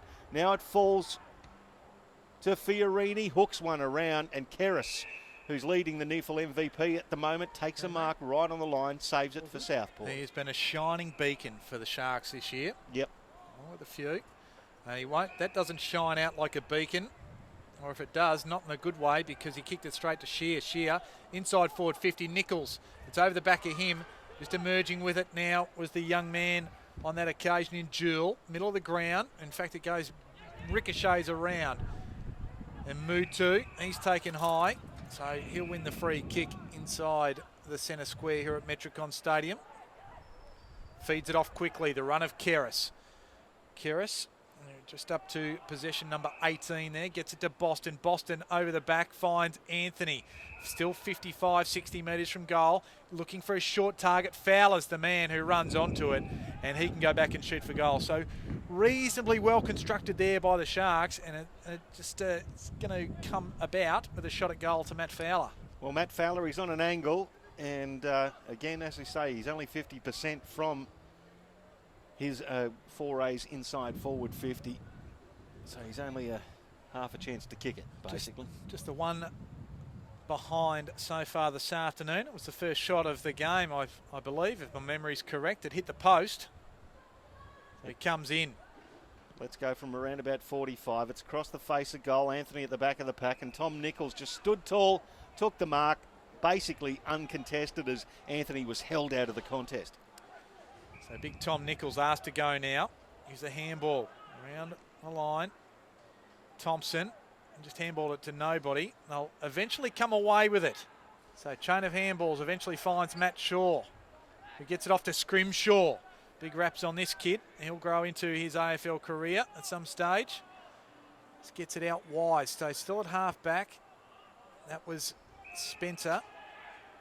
Gives it off to Shaw. Now Shaw comes to the commentary side of the ground. Here's McPherson. Has one short. That is young Ainsworth, and Ainsworth goes inside forward 50 and finds Hallahan. So Hallahan 40 metres out on a 45-degree angle, puts the hands up and say, no boys, I'll have a crack at this. Well, you've got to take the responsibility. He's a very experienced player. He's had a couple of pings at goal today. Hasn't worried the score sheet. Was Jared Grant just running past for the handball there? Thinking he'd get a sneaky one? A bit of advice. So Hallahan loads it up, puts it to the top of the square, and at the back there, just really judged it so much better was the young man in Braden Crossley. Oh, he's frightening for a 17-year-old turning 18 in a few months. Absolutely frightening. Comes in, point blank range, made the umpire do a little bit of work, but it matters not because that's 3 goals for him this afternoon. And the Gold Coast kick another. That's 2 for this second half. And they move out to a 63-point lead, 12-12, 84 to Southport, 3-3-21. We have played 6.5 minutes of this third quarter. Yeah, we have talked about Braden Crossley, but he is an exciting prospect. The guy hasn't turned 18 years old yet, and he's huge. He's 201 centimetres and nearly 100 kilos as well. He is massive. Well, just to put that in perspective, I mean, that's exactly pretty much what Dan Curry is. So when he grows up, he's going to be a big boy. You know, and he's 28 and obviously fully mature. Ooh. Well done to Crossley, and well done to the Gold Coast Suns extending that lead. Southport need to hold on desperately. Keris tries his best, gets the clearance, but it's ill-directed. It was Lonergan who couldn't quite pick it up for the Suns. Goes inside their forward 50, a couple of bodies on it, and the umpire says fair enough. It's not coming out. We'll ball it up just about centre half forward for the Gold Coast Suns. Leading by 63 points with 7.5 gone of the third term. Good ruck tap by Curry. It's picked up there by Chadwick, but he turns it over. It's going to end up with Shaw just outside, attacking 50 for the Suns. Southport with numbers back. Grant on a lead. Just put the skates on. Got away from his opponent. Nice little pass from Shaw. Hits Jared Grant. He'll kick this from just inside 50. And he's on a bit of a tight angle. Again, he's got the experience to know where the goals are, Kanga. He's been around for quite some time. 27-year-old, played 95-odd AFL games. Where's his career at, do you think, Pricey? At the latter stages of. And he thinks if he's got to do something spectacular to break into the Suns AFL side. Just back into the NEAFL side today. And that's a fair start. He can kick goals, and that's his second. Just saw that in a pre-season game, Kanga. He started on fire, 3 goals in the first quarter, and it's all sort of gone a little bit downhill from that point on this season for Jared Grant. Well, he has been a little bit injury prone, to be fair to him, at the same time, but I guess a player of his stature and longevity at AFL level, that he's got to really keep stringing games together and form together to make himself right up there in the eyes of the Gold Coast Suns list and in the AFL world. The competition for spots at the Gold Coast Suns at the minute, with the 20 listed players here in this NEAFL game, and the AFL squad, there is plenty of competition. Well, and as said, we've mentioned a few times this afternoon, or this morning I should say, 11 listed players coming in from last week's team, or adding to the list of 9 that were there previously. Boston, they got it to half forward. Nutting just took a good mark and then showed a clean pair of heels. Baxter chased and chased well with the ball to half forward. That's Shear. Lonigan, handball over the top. McPherson runs onto it. He kicked 2 goals, 3 for the game so far, and make that 2-4. So 22nd disposal, and just probably could have kicked 4 goals easily at least. Southport bring it back in, and that's Turner with the footy. Yeah, wasteful finish there by the young fella in McPherson. Speaking of wasteful, Turner kicked it straight down the throat of Nichols, who then delivers one to Fiorini at the back of the pack, and it was Tom Thine who did beautifully, got his fist to it. Took it over the boundary line, left forward pocket for the Suns, and it will be a throw in. So Southport having trouble the score sheet in this quarter. The Suns have kicked 3 goals, 1. We played 10 minutes of the third term. Curry. Oh, beautiful tap to McPherson, who duly bangs it through. What superlative ruck work. Nicely done there. And McPherson kicks his third. 14-13-97 to the Sharks, 3-3-21. Nice little set piece. Well, that's what you practice at training, isn't it? And if only it was that easy all the time. But poor checking there by the Southport defence. You've got to play body on body and have a little bit of touch and feel around those contests, and especially with the height the Gold Coast Suns have in those ruck contests, it's always going to be important for those smaller players and the smaller defenders and midfielders to have that touch to be able to really put the pressure on those players. Yeah, he had a free run at it, did McPherson, and Curry put it straight down his nanny goat. So we're underway again. It was Curry getting it forward. Tape gets it off there to Doran. Doran right to the 50, unable to take it there. Was Fowler. Now Gold Coast, so come away again. This is Bowes. Got it from Lonigan. So they're on the commentary wing. Goes up the line, looking for a big target and finding it in big Lurch. I want to keep saying Lurch, but Lurch. The kick wasn't good. He kicked it like Lurch. You rang. But coming away now, that was almost a throw from Bowes, I would have thought. Tate, Holland. Now to West.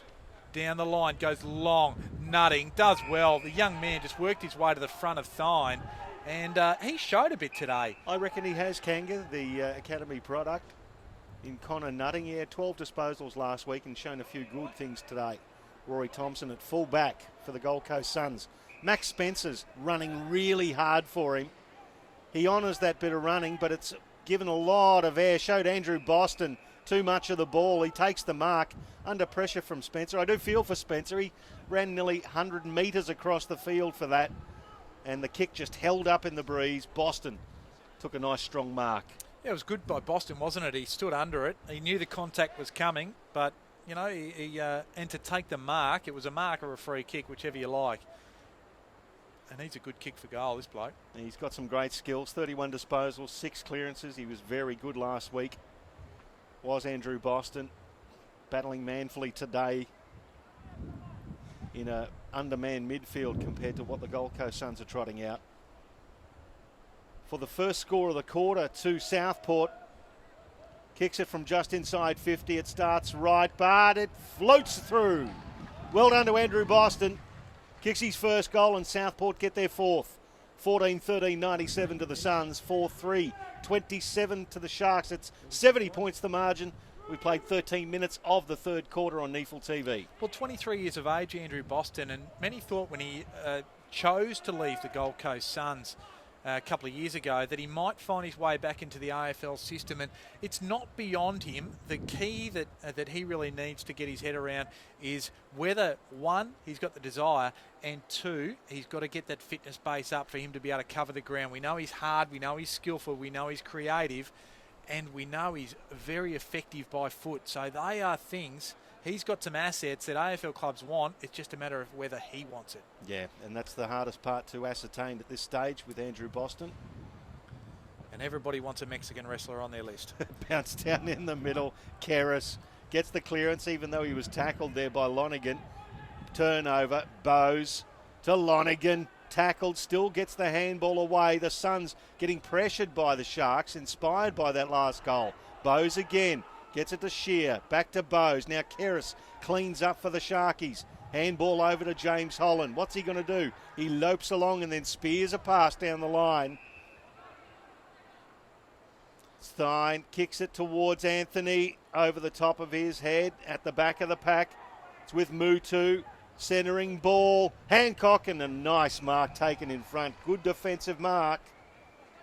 Was taken there by Ryan Davis. No, it's actually Jack Scrimshaw. Said wiry type.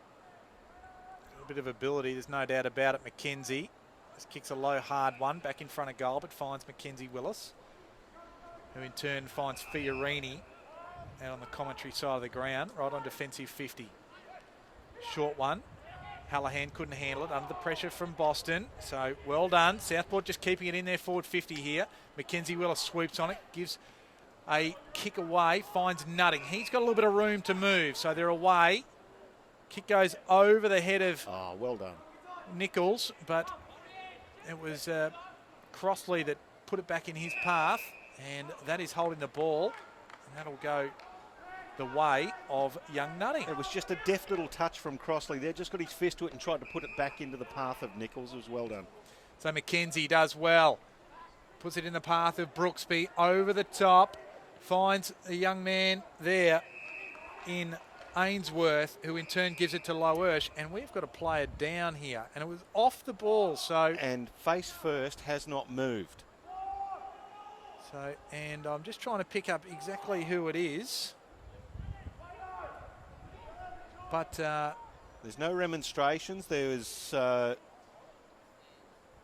absolutely nothing out of the corner of the eye I could see there, Kanga. Yeah, that's right. And you'd think if it was something untoward that there would have been a little bit of a stoush. You would have thought to fly the flag, but you just wonder whether he's just turned and pivoted and maybe done a knee badly, or if it is something a little bit more serious. So Dr. Alan McKenzie's out with him. But they're more, it looks like they're more concerned about upper body head, because they're certainly not testing any of his lower limbs out. Right, well, he's moving well. Doc McKenzie just slapped him on the thigh there, so everything's going okay. I'll pick up who it is in just a second.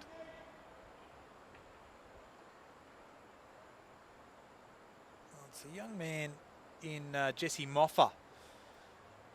So the 19-year-old from South Adelaide, getting up clearly ginger. You wonder whether there was a bit of incidental contact off the ball.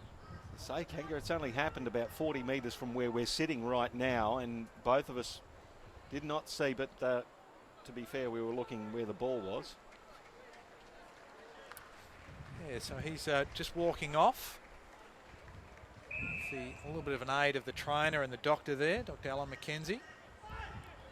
As Cam Loersch comes in and resume the game. Kicks from 30 metres and guides it home. So the pain continues for Southport, and the Gold Coast Suns continue to kick away. 76 points now is the margin once again in the third quarter, and we've played nearly 18 minutes of this third stanza. Well, if I said they were wasteful in the second term, third term so far, 5 goals won. This is what they've got to do to make sure that they can actually build up their percentage. As I say, they're sitting 7th at the moment, the Gold Coast, just outside the NEAFL top 6, with a percentage of 89.37. If they can boost that up, they certainly if they can draw a level on points, will be above Canberra and possibly even Aspley on percentage points. And of course they play later this afternoon, starting very shortly in about 5 minutes' time. So Southport get it out of the centre this time. Here's West coming through. Doran, now O'Shea. Long bomb inside forward 50, Mackenzie and Anthony, and well done by Jack Anthony. Just held the drop zone nicely, and Mackenzie out of that drop zone and took the easiest of contested marks in the finish. Yeah, Jack Anthony, he can use his body. He's a strong bugger, Jack Anthony. He's got good balance as he plays on, Kanga. And a good finish too. It was a tough angle. That's 2 for Jack Anthony for the morning. And that narrows the margin back to 70 points. And that little bit of fight from Southport. I said they played in patches. Gold Coast have been all over them, but it's been a patchy performance. But when they've really knuckled down Southport, they've showed little glimpses that they can do it. If we're looking at the way these scores have flowed throughout the game, in the first quarter they had a 5-minute run from the 6-minute mark to the 11-minute mark where they scored 1-2.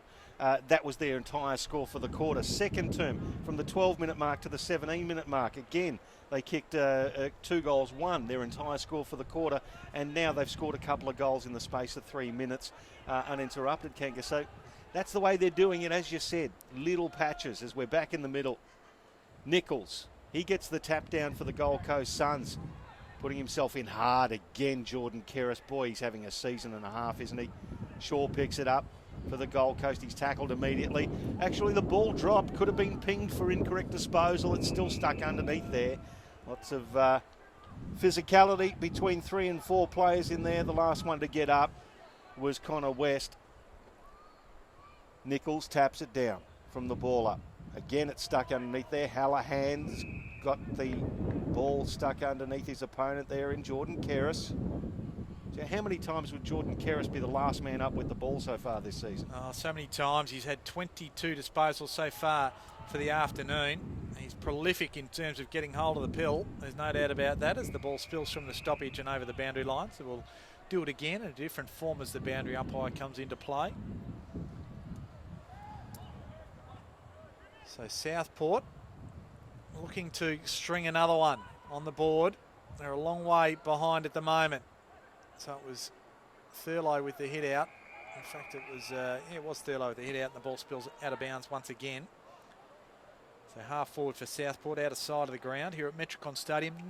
I was going to say not a cloud in the sky, and they looked over one spot and I saw one. That was it. Yeah. So it's a good day here. The ball spills Southport's way. Coming through hard there was West. Here's Mutu. Gets it up. Bit of an indiscriminate handball, but O'Shea tries to bust through. Can't do so. And he'll be pinged for dropping the ball. So Gold Coast will win the ball back. It'll go the way of McPherson. And away they go. This is Davis with the footy. He'll just share it around. He gets it back again. Under a bit of pressure from Anthony. So well done. Good defensive pressure. And I'll take it back. Scrimshaw. Gives it back to the cannon in Mackenzie. Like saying that. And then the chain of handballs ends up with Lonigan. They go to half forward. Hallahan's a target. Jumping over one was Willis. And it is stuck under Hallahan and holding on for dear life. There, showing some great core strength was Hallahan. Yeah. Just trying to pick up who that was who was holding on. There's James Holland. He was just riding him like a rodeo clown as Schoenfeld puts it inside, attacking 50. Darcy McPherson takes the mark, shares it around, finds the big unit there in Cameron Lewis, who kicked his first goal not so long ago. He'll come in and have a go at it from 30 on an angle. That was a great bit of work there. James Holland and Mitch Hallahan. Just strength, wasn't it? Thought he was going to throw him right over his head if he stood up straight. So Lewis will come in. Bathed in sunshine here at Metricon Stadium. Kicks it from 40. And they've really tightened up that accuracy in the third term. Have the Gold Coast Suns. Lewis gets his second and they get their 16th, 16-13.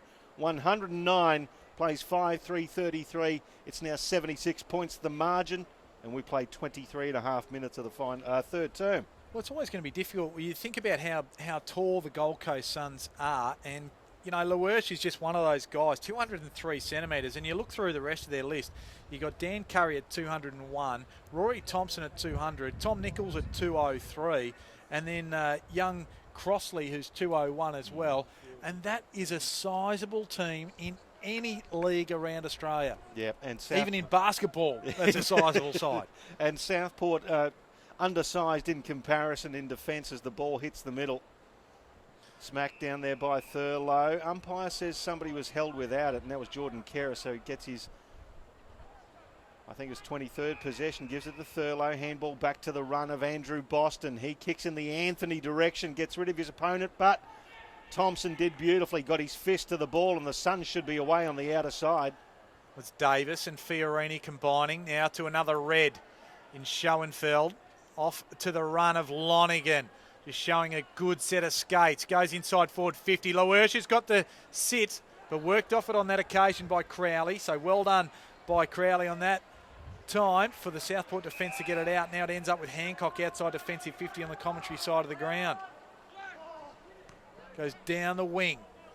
Looking for a target. And finds one in Lancaster. Well done by the young man. The kick wasn't a great one. Anthony does well just to trap it. Thompson comes over the top. He's had to cough it up though.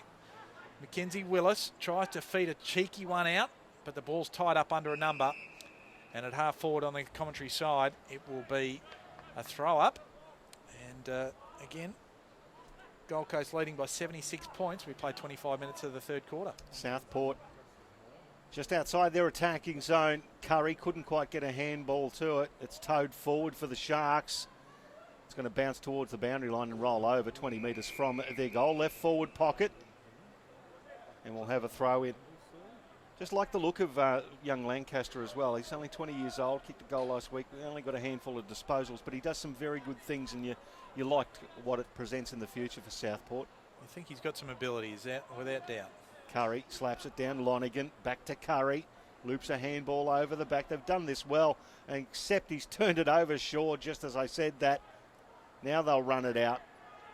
Waiting for the handball and giving it over to Schoenfeld. Then over to Nutting. He chips it towards Curry, who can't quite hold on to it. Eventually he gets a hold of it. It's with Davis. He brings it right to the commentary side. Fiorini now to Lonigan. They've got a man on the wing, and it's Jared Grant. He's on his own. Receives the ball, lopes along, cuts back inboard.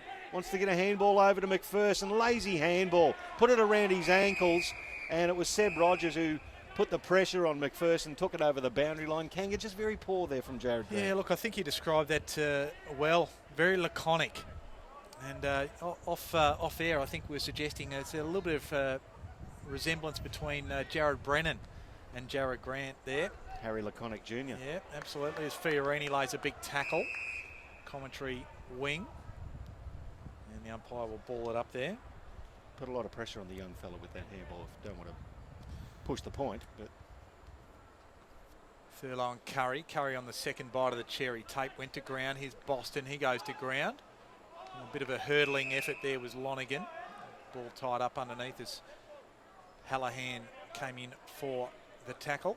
And Boston's got one around the melon, methinks. He's just a bit slow to get up here. Well, I'll tell you what, they if Boston's no good here, Shepherd's off the ground. Young Moffa's off the ground. And all of a sudden, rotations are going to be an issue. And even if Gold Coast start to think about resting a few players later on, Southport aren't going to have many troops to help the run. Boston's up at least, and looks a little bit groggy, I've got to say, as he just looked at us.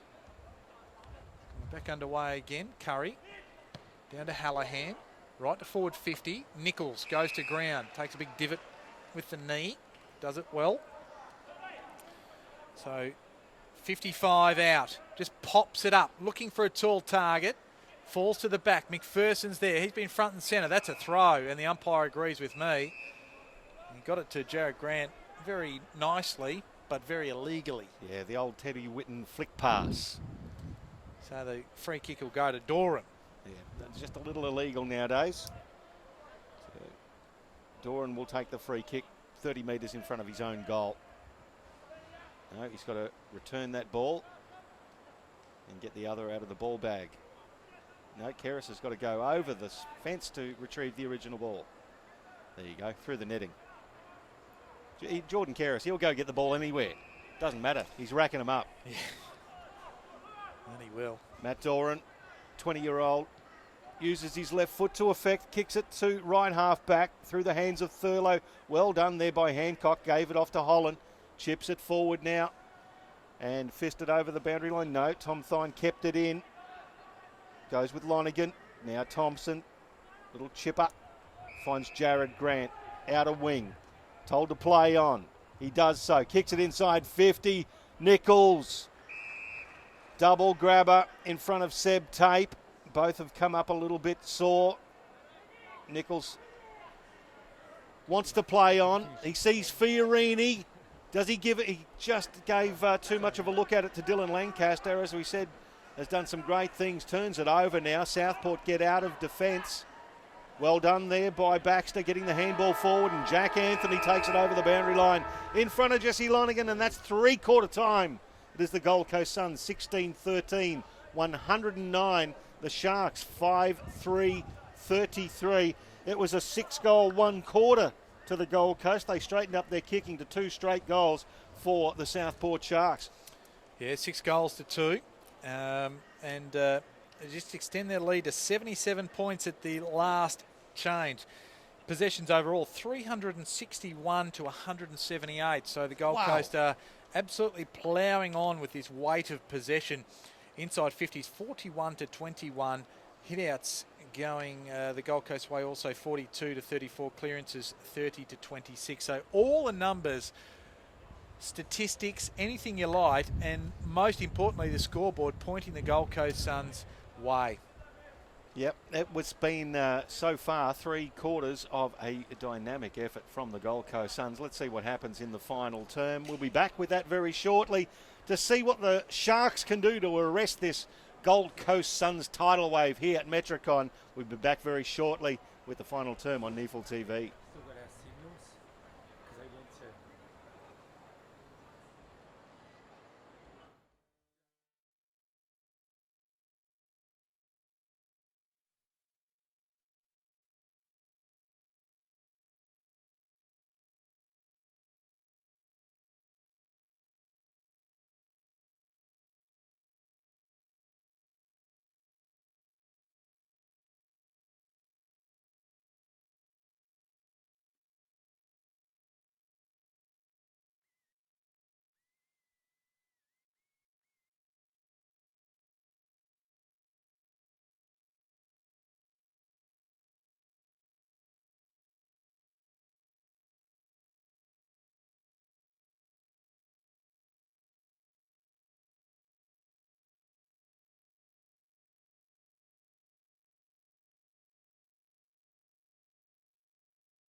Welcome back to Metricon Stadium here at Carrara on the Gold Coast. It's the Suns at home to the Southport Sharks at three-quarter time.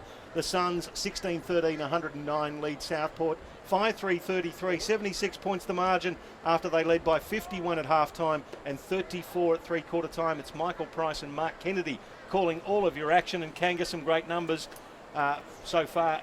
Outstanding numbers for the Gold Coast Suns. Well, it's been a sheer weight of numbers, hasn't it? 361 possessions to 178, leading the charge. Darcy McPherson with 26, 25 for Fiorini, 23 for Short, 21 for Schoenfeld and Lonergan as we get underway, Michael. It is Curry who slaps it down. It's immediately taken by Boston for Southport. Kicks it inside 50. It could have been Hancock's free kick, but play on.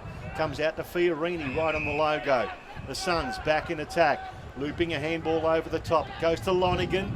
Lonergan approached by Tape. He kicks it. That's a very good kick in the direction of Lewis, who takes the mark at the top of the goal square. Just kicked it to his advantage side there, Kanga. Yeah, he did. It was a good kick off his right foot. He's just straightened up at that last step and really got some purchase on it, which was a great effort by him to put it for Lewis to go in and kick the easiest of goals. And he chips it over the top from 10 metres. Kicks his third, and the Suns get their 17th. That's the way they wanted to start the final term. 17-13, 115. Wow. 81 points the margin in favour of the Suns. The Sharks 5-3-33. Starting to need the abacus, Michael, by the sounds of it. Too many numbers, Kanga. Well, it has been. It's, marks tell a great tale of the tape here as well.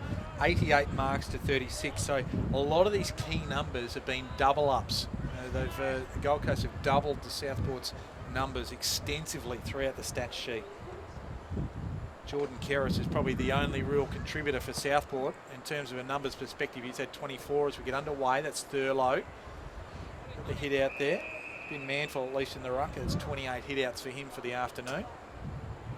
They don't lead the hit outs either. Southport 43-34. Ball at half back for the Gold Coast, just running away with it on that occasion were the Suns. Grant just gets a handball off, can't find Mackenzie, not sure who was supposed to go for it, they couldn't communicate. Grant, under pressure, just gets his foot to it. Shaw back to Mackenzie, now to half forward. Coming out to meet it there was Brooksby, gets a handball up off the ground, he did well. McPherson, and there is big Lewis. Looking good. Big rooster. Just had the run at it, had the sit, and took the easiest of marks in the finish. Yeah, the 21-year-old, he's 203 centimetres, used all of those, and rookie draft selection for the Gold Coast Suns. He is looking superb, but then again, I reckon at the moment, with the amount of ball coming into the forward line, Kanga, you and I could line up in either pocket and kick a couple. Speak for yourself, mate. I've been in a good paddock. So Cameron Lewis comes in. Straight in front, he'll kick from 20 metres out and just eases the ball over the umpire's hat for his fourth for the afternoon and extends the margin to 88. What do you say about that in bingo? 2 ducks? Is it? Oh, that's 22. 2 rolling. 88. I don't want to say actually what I reckon it is now. 2 hippopotamus. Yeah, that's it. So 4 goals for Cameron Lewis and 88 points the lead for the Suns. 88 points the margin. Now, I suppose when you're looking at it from a game perspective, the interest is whether we can keep this under 100 points for Southport Sharks. Well, you'd suggest that 3 minutes in, they've kicked 2 goals, the Gold Coast Suns. It's going to be difficult to keep it under 100 points if this is the trend. Notice Hamish Shepherd is back on the field with that shoulder heavily taped as well. He's back in this week after a shoulder injury. Southport get the ball out. It's through Connor West. Chips it inside 50. Rory Thompson in his first game back from injury. Looking good. Chipping it towards Dan Curry. Still inside defensive 50. That's an aggressive kick and finds Shaw. Centre half back. Chips it to Davis. He read it well. Nicely chipped. Now the run comes from Ainsworth. He kicks long. Inside 50. Here comes Lewis. Over his head. No mean feat. McPherson off hands. Brooksby, can he break away? Gets the handball away. Picked up there and crunched as he did it. Was Jack Bowes and goes through for a behind. So the Suns 122 place Southport 33. It's 89 points the margin.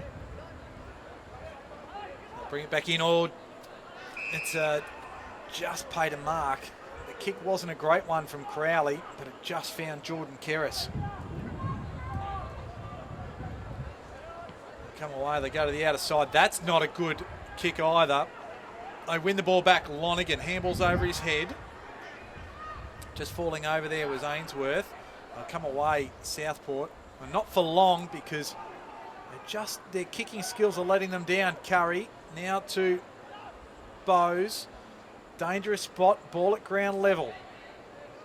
Lonergan gets it off one step, and Grant takes the mark just inside the line. The ball went across the face, and poor checking allows Grant to just whip around and kick another goal, and that's 3 for him, and the procession continues. Now, Brandon Chadwick was more interested in arguing the point that the ball was over the line.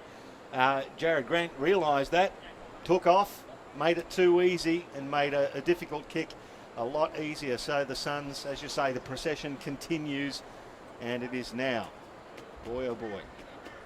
How much is it, Kenga? It is getting ugly. It's 95 points. 95 points. It's time for the shoes and socks to come off, and we'll start counting from there. Might have to take all of our shoes and socks off if this continues. We'll look at, since half-time, 9 goals, 2. So they have straightened up that kicking as well, the Gold Coast Suns, and they were quite wasteful in the second term. As the ball goes to the middle of the ground, Big Dan Curry and Fraser Thurlow. Curry gets the tap out again. It's taken by Kerris, but he's tackled underneath there. There will be another ball up, secondary ball up, just forward of the centre circles towards the Gold Coast Suns goal. Interesting point. I was told that Rory Thompson had been managed game-wise, but I think he hasn't seen that much of the ball. They're probably paying him a bit extra than they thought. There's probably a little bit of bruise-free footy at the moment for him. Scrimshaw picks it up nicely, goes to Shaw, and goes inside forward 50, and on the lead with the long arms was Brooksby, and takes a nice mark. And he'll load up quickly. No, in fact, he just pops it up, and that's 50. So 50 metres will go against Jewell, and it will take Brooksby right in front from the goal square, and another goal will take it to triple figures. He's another one of those good-sized players, 197 centimetres, nearly 100 kegs as well. So he's got the body size, 26 years old. He's got the experience, a captain of the Gold Coast Suns.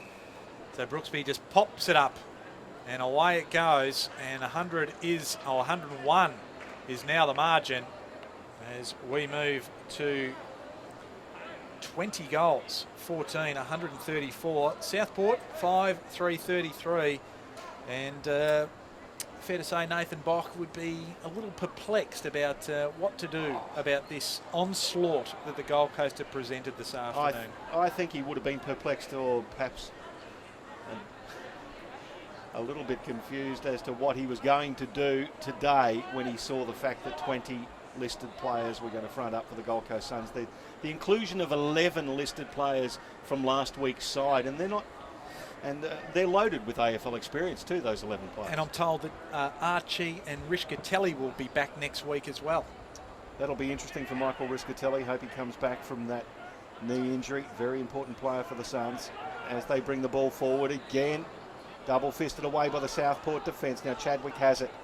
Immediately kicks it into the middle of the ground, leading the charge. Spencer misses the ball at the back. Here's a chance for the Sharks. Thine, the looping handball is going to come to Mutu. He slaps it back, looking for Fowler. Fowler gets around Spencer, gives it back to Mutu. They're still under pressure. Thine gets it to his boot. Just the Suns' pressure too much. They turn the ball over. Hallahan presents a floater to Ainsworth, who still butters up, tackles his opponent in O'Shea.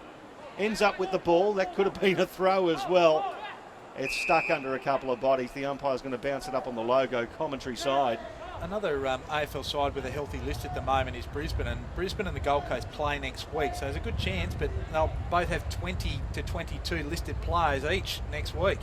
Be a good game. So Shaw comes away from the stoppage, well chased by West, so he was forced to handball, turn the ball over. There's Shepherd. He looks a bit dodgy with that shoulder. He is not happy with it. Kerris chips the ball over Holland. It's a horror bounce for him, but he manages to gather it, although his handball is intercepted. Hard work there. He's taken his legs out, was the call from the umpire. Hallahan went hard at it, wins the free kick, kicks the ball inside forward 50, unable to hang on to it. There was a big boy in Lawersh. In fact, it was Brooksby, and Brooksby just kicked it forward in hope more than anything else, and one behind was registered. First blemish of the quarter. Boston, 102 points the margin, Keris to Holland, and they're at defensive 50. So the Sharkies bring the ball out, and you can feel the wind just pumping up a little bit here at Carrara. Ball goes down the outer wing. Southport with a couple of numbers here. Can they keep the ball in? They do. It's chipped forward in the Anthony direction, but it's ill-directed. Doesn't do him any favours. It does a favour for Thompson, though. He collects it, gives it to Fiorini. He loops a handball over the top, and they're just sharing it around nicely. The young fellow in Connor Nutting, he's done beautifully today. Chips it to Shear. Shear now to Ainsworth. Ainsworth, an ill-directed left foot kick. Didn't do his forwards any favours there either, and Southport are able to bottle it up. Well done to the young fella in Sam Jewell coming up with the ball. That Ainsworth kick was just not enough concentration behind it. He'd hit that probably 99 times out of 100. Wasn't a good one as Holland gets the handball off to Keris. Keris now finds Jed Turner. Conspicuous by his absence today, I must say. Kicked it long, kicked it straight down the throat of Rory Thompson. The Rusters there. Kanga. It was Anthony over the top to Baxter. Will he get the ball back from Hancock? No. Max Spencer cleans up for the Gold Coast Suns. It'll be picked up by Bowes. He should be away at right half back. He kicks it just inside, finds McPherson. He juggled it, went to ground, but he had more than enough time and got the kick away. Now Bowes again. There's down the outer side. Half forward it is. Finds the big boy in Lawersh. A couple of goals in this last quarter. 4 for the game. Goes inside forward 50 now. Good spoil from the Southport defence, but it just falls into the arms of the Gold Coast Suns. And Grant, he kicked it on the left. That's 4 for him. He went around the corner and with great effect. And the procession continues. So we're up to 21 goals, 15, 141. Which takes it to 108 points the margin. Gold Coast leading Southport Sharks 5-3-33. 12 minutes gone. Final term, Kanga. And if the mercy rule was to be invoked, now would be the time for Southport. Seeing Hamish Shepherd run back onto the field with his shoulder all strapped up, he is a bit of premium stock. With 108 points the margin, would you bother having him running around at the moment and or take that shoulder out of harm's way? Well, is it pride? And I suppose if you're putting him back on, it would only be of necessity in the sense that there's nobody else, and they do have some rotations, so clearly it won't do any more damage. So Boston comes away with the ball. Gold Coast Suns player in Brad Shear was laying on the ground off the ball. He's just got back up as Jack Anthony receives the ball right on 50, and we'll follow this one. What would you do if you were Jack Anthony here? Oh, I'd probably have a ping. Might even do a left foot torpedo just to entertain the crowd. No, Jack Anthony can hold his head up. He has competed all day. He's kicked a couple of goals, the 29-year-old former Collingwood and Freo AFL player. Always provides a contest. Let's go from 50, puts it to a dangerous spot. Big pack of players will fly and it'll come off hands, off the fist of Scrimshaw, and will be a throw in the left forward pocket for Southport. Still haven't troubled the scoreboard attendance in the final term.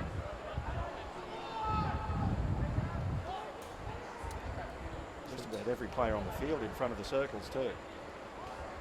Curry, Keris is there. Baxter goes over his shoulder. That's a nice goal. A little party trick for the Sharks. They need a few more of that. They need a party bag. And well done by Josh Baxter. That's 2 for him for the afternoon, and that stops the rot. It's still rotten, the score, but at least it breaks it up and gets the margin back to 102 points. 6-3-39 Southport. The Gold Coast Suns 21-15, 141. A rare highlight for Southport. That was brilliantly done by Josh Baxter. Just didn't even have the chance to grab the ball in two hands, directed it down with the one straight onto his shoe and hooked it around. Great piece of opportunist goal scoring. So we're 14 and a half gone in the final term here at Carrara. Back into the middle, 102 points in favour of the Gold Coast Suns. Thurlow gets beaten for it by Curry. Hallahan. Now it's turned over. Gold Coast turn it over to Southport. It's Holland. Chips it forward. That's a nice mark taken by Matt Fowler. Nothing wrong with the hands. Just want to see him put this one between the two big sticks. He's had a lot of the footy today, Fowler. This is only his 10th possession. He's had 4 marks. Well, that was his 5th mark. And just the one behind the score sheet. 50% conversion rate in front of goal. He's had a lot of chances. Let's go from 50. It holds up in the breeze. It's not going to make the distance, and it's nicely taken there by Dan Curry. In front of Jack Anthony, a strong defensive mark. And Curry gets it out to Fiorini. 40 metres out defensively, commentary side. It's a further afield to Brad Shear. Bit of a hairdo, bit of a haircut for Brad Shear in the last couple of weeks, I fancy. There's a dangerous kick, but it finds its target. It's McKenzie. McKenzie's got one wider. It's another McKenzie. Oh, in fact, it's Nutting. I thought it was Mackenzie Willis. It's Nutting. Kick it over the top to Spencer. So still backward of centre, out of side now here at Metricon Stadium. There's a short one. And that is Scrimshaw. Right over the top to McPherson. So McPherson at half forward, out of side. Now it's just assessing options. Now he's asked to go anyway. So what's he going to do? I fancy he's just going to lob it up, and he does as much. Lowersh is the target. Shepherd was there just to provide the spoil, and he just edged Big Lowersh under the ball, and the ball spilled out over the boundary line. Out of side, 30 metres from goal. 16 and a half minutes gone of the final term. Throw in right forward pocket for the Suns. It's Curry who slaps it down. Taken by Chadwick for Southport. Gives it to Seb Tape, who's tackled immediately. Let's go of the ball. Umpire says incorrect disposal. Great tackle by young Ben Ainsworth. He'll take the free kick. And he's outside attacking 50. Puts it across half forward and finds Jack Bowes. Two great draftees from last year. Chips it across half forward, and some loose checking by Southport leaves Ryan Davis on his own, some right on 50. Just about every player on the paddock, well, every Southport player is in front of Ryan Davis. He's getting a little bit of advice there from Matt Fowler, who's close to him. Davis. That's a brilliant kick from Ryan Davis. Puts it into the path of a teammate and right on the boundary line. Chipped across for a behind. Just looking at that, and that was actually the big fella in Braden Crossley. Yeah, I think the eyes lit up looking at number 4. I think they did, but Scrimshaw was the target for that well-weighted kick. He just didn't take the mark. So Gold Coast load up again. Davis just palms one off. Just gets a little kick away, and Shepherd takes a mark. So that's good courage. Nothing worse when you've got a nagging shoulder injury and you know you've got a bit of pressure come to bear. So well on Hamish Shepherd. Kicks it short, finds Crowley. Feeds it out. So Southport, they might be able to get a couple more goals and a little bit more respectability. They need it. Thurlow couldn't take it. Running onto it is Fowler right there as well as Lonergan. Just bustled him off. Baxter couldn't take it. Mackenzie Willis did well. Lonergan just gets around one.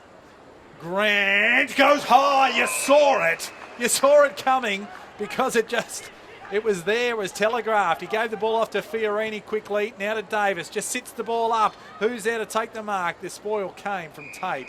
And what about the leap from Jared Grant? We were talking about Jared Grant earlier. We said, where's his career? And we're saying it's towards the latter stages. He's kicked 4. He's got the mark of the day. But he is Harry Laconic Jr. Simple as that. Yeah, you just you're not sure what he presents half the time. He has got talent to burn. He's Forrest Gump's box of chocolates. That's what he is. As the ball gets taken out by Keris. Wobbler. It's cut off by Ryan Davis at left half forward for the Suns. Oh, he's a mercurial footballer, is Jared Grant. You just love to see him deliver that consistency. I'm sure Coach Rodney Eade would as well, and Coach Stephen Daniel in the NEAFL. Well, he had a stint in the back half of the ground for a while. Yeah, Fiorini plays on to McKenzie, the cannon. This time the cannon's pointing too far left. He got onto it, but it's out of bounds on the full, and it'll be a free kick to Southport, and it'll be taken by Jordan Kerris. Why not? He racks them up from anywhere. If I had a left foot as powerful as his, I'd be doing that every chance I got. Southport bring it back in, tape underneath it. Davis with the spoil. That little bit of solid contact there. Hancock, in fact it was Chadwick, and got it off. The ball's up to the outer wing. Fowler and also Mackenzie Ross just having a bit of a wrestle. There was no footy there for a little while. Now Hancock again, or Chadwick it was, and then Kerris, and that's a free kick. It'll go Jack Anthony's way because it's holding. Advantage paid. So Baxter, a little bit of space. Inside forward 50, shoots for goal. It's across the face. If it stays in, which it doesn't, Shears was away, but it's over the boundary line. We'll throw it in next to the behind post for Southport on the other side. The only score for Southport so far this quarter was at the 14-minute mark, and Baxter himself scored a goal. Haven't worried the scorers for the rest of the quarter. We played 20.5 minutes of the final term, and the Suns are leading by 103 points. Ball hits the deck. Holland runs over the ball. Can't quite get it. It's towed out. Chadwick picks it up. Loops a handball over the top.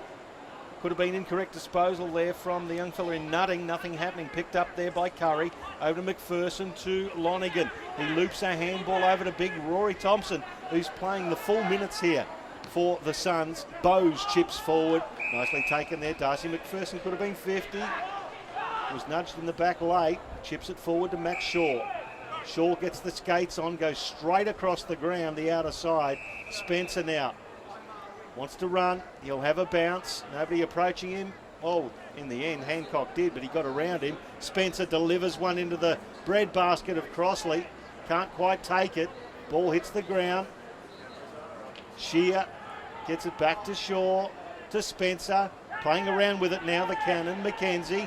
The uncustomary right foot, but he delivers beautifully. Hits his teammate there in Hallahan. He chips one forward as well. And the big fella in Luersch. No, it's not. It's Crossley again. Yep. He's just moved forward as well. It's the green boots of Crossley. He's kicked 3 as well. Just buying a bit of time. Pull the socks up. We'll keep him down. Just adjust the laces instead. He knows he's on the NEAFL TV cameras, Kanga, and he's lining up for number 4. 17-year-old turns 18 in August. That's not his best effort. He just poked at it, didn't kick through it at all, went across the face and won behind results. So 143 plays 39 as the Sharks bring the ball back in quickly. Shepherd, he got it from Crowley, and the kick from Shepherd wasn't a great one. Bounced over the boundary line, so they've got it 70 metres from their goal, but it suggests the way the clearances are going, it will be coming back in a hurry. 450 possessions now for the game for Gold Coast Suns. Ainsworth, McPherson round the corner, and Shepherd's there to save the day, or at least save a goal. And mate, you've got to go around the other goal post. Kicks it out to the outer side, still in the back pocket, finds Kerris, go to the outer wing. Doran out there, a little bit of room to move, has one further afield, but just absolutely slices it worse than you, Michael Price, on the first tee. Mate, not possible. But again, Chadwick out on his own in the open, and it was just a horrible kick from Doran off the side of the boot, and out of bounds on the full. Any chance of an attacking foray shut off there? So McKenzie brings it in, finds Fiorini, so in the true wing position. Looking for Ainsworth, and just got there to him. Now he's got McKenzie running for him. Gives it back to Ainsworth. 60 metres from goal, just puts it up high, looking for the tall timber. Luersch is there. Nichols was there. It fell into his arms, and I didn't think he was expecting it in the finish. They're just messing around with it here a little bit. Shears got it and feeds it back.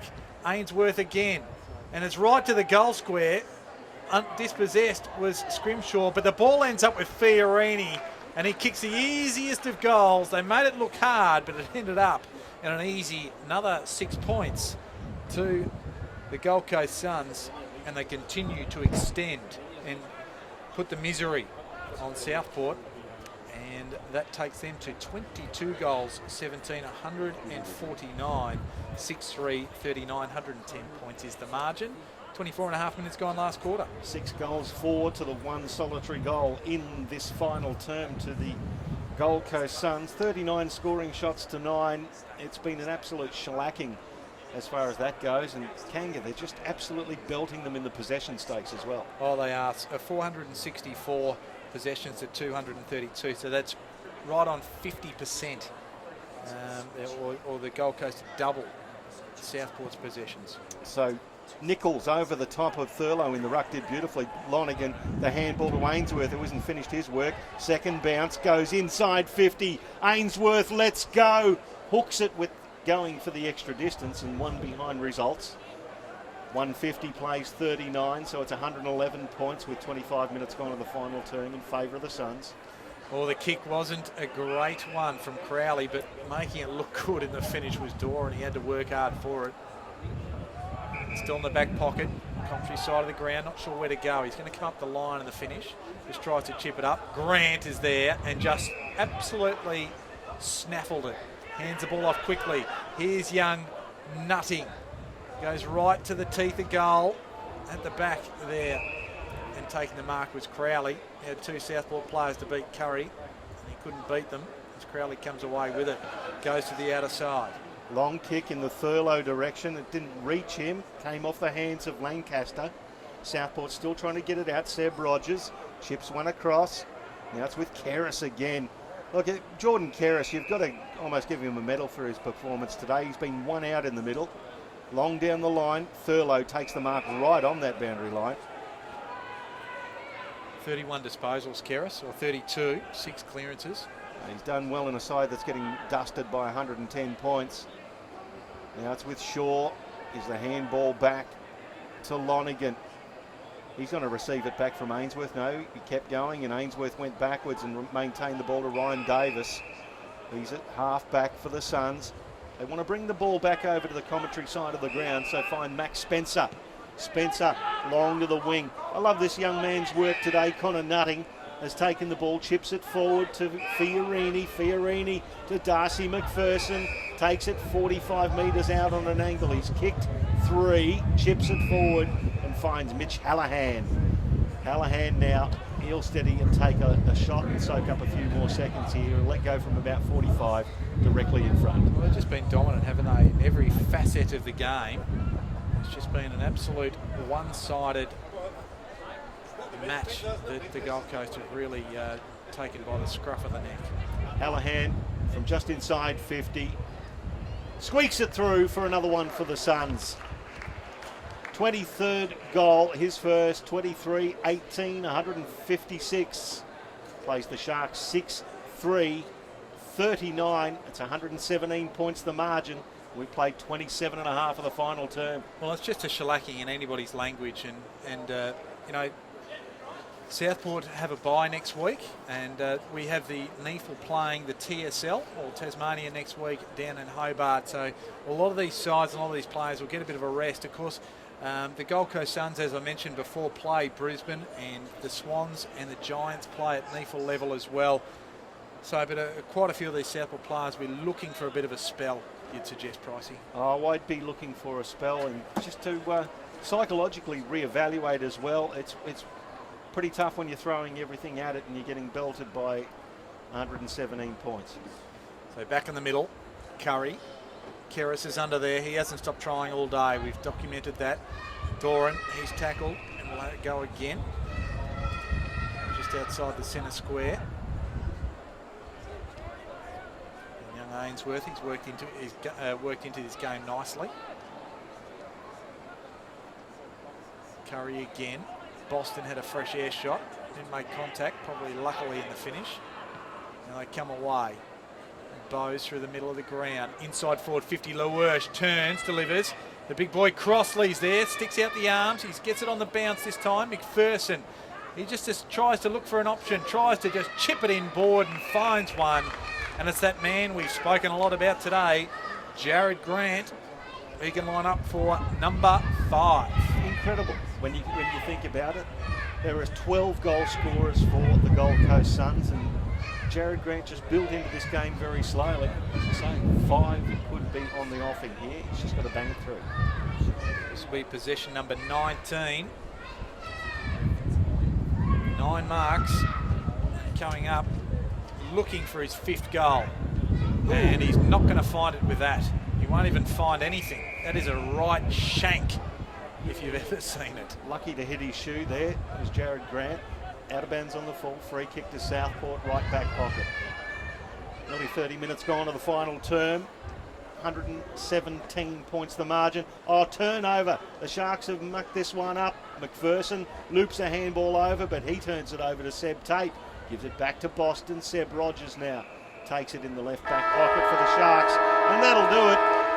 That's almost like the mercy bell for the Southport Sharks. The Gold Coast Suns with a 117-point shellacking here at Carrara. 23-18, 156 to Southport, 6-3-39. And Kanga, one-way traffic basically from go to woe.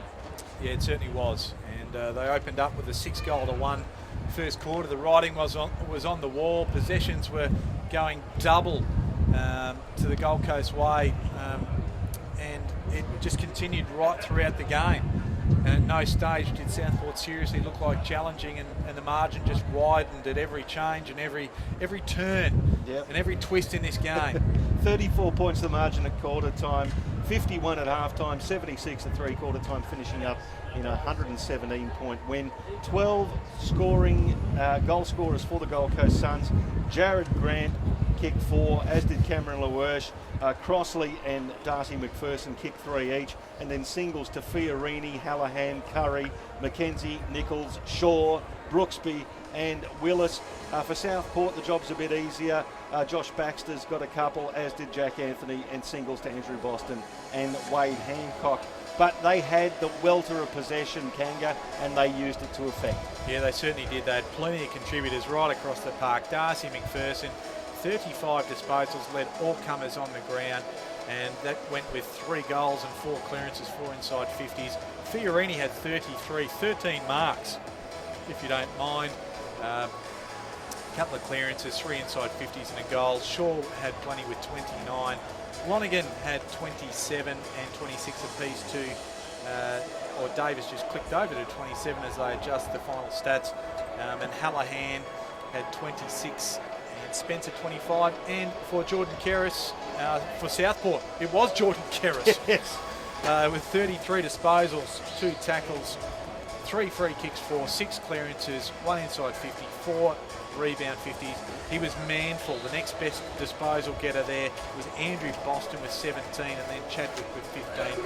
And Seb Tate, the former Gold Coast Sun, he had 5 clearances in his 14 disposals. Well, what else can you say, Kanga? One-way traffic, as I suppose when you look at it with the calibre of the 20 listed players that were in the Gold Coast side today, we were expecting it to be all uphill for the Southport Sharks. Is that something that Nathan Bock will take into account? Will he be feeling frustrated? Will he be feeling like his team battled on manfully against a much greater side? How's he going to feel? Oh, look, I think Nathan Bock will probably be disappointed that the margin was so great. I think realistically he would have seen the sides on Friday and went, we're in a bit of strife here. Yeah. And you always think you're a chance and you always want to be positive. But the sheer talent that the Gold Coast fronted up with, it was going to challenge anybody in the competition and the top front runners. So they just picked the wrong week, Southport, to run into the Gold Coast with such a healthy list that they did. 117 points the margin was the Gold Coast Suns' victory here at Metricon Stadium. Michael Price and Mark Kennedy have called all your action and really enjoyed it. I hope you enjoyed the coverage as well. And we'll catch you next time on NEAFL TV.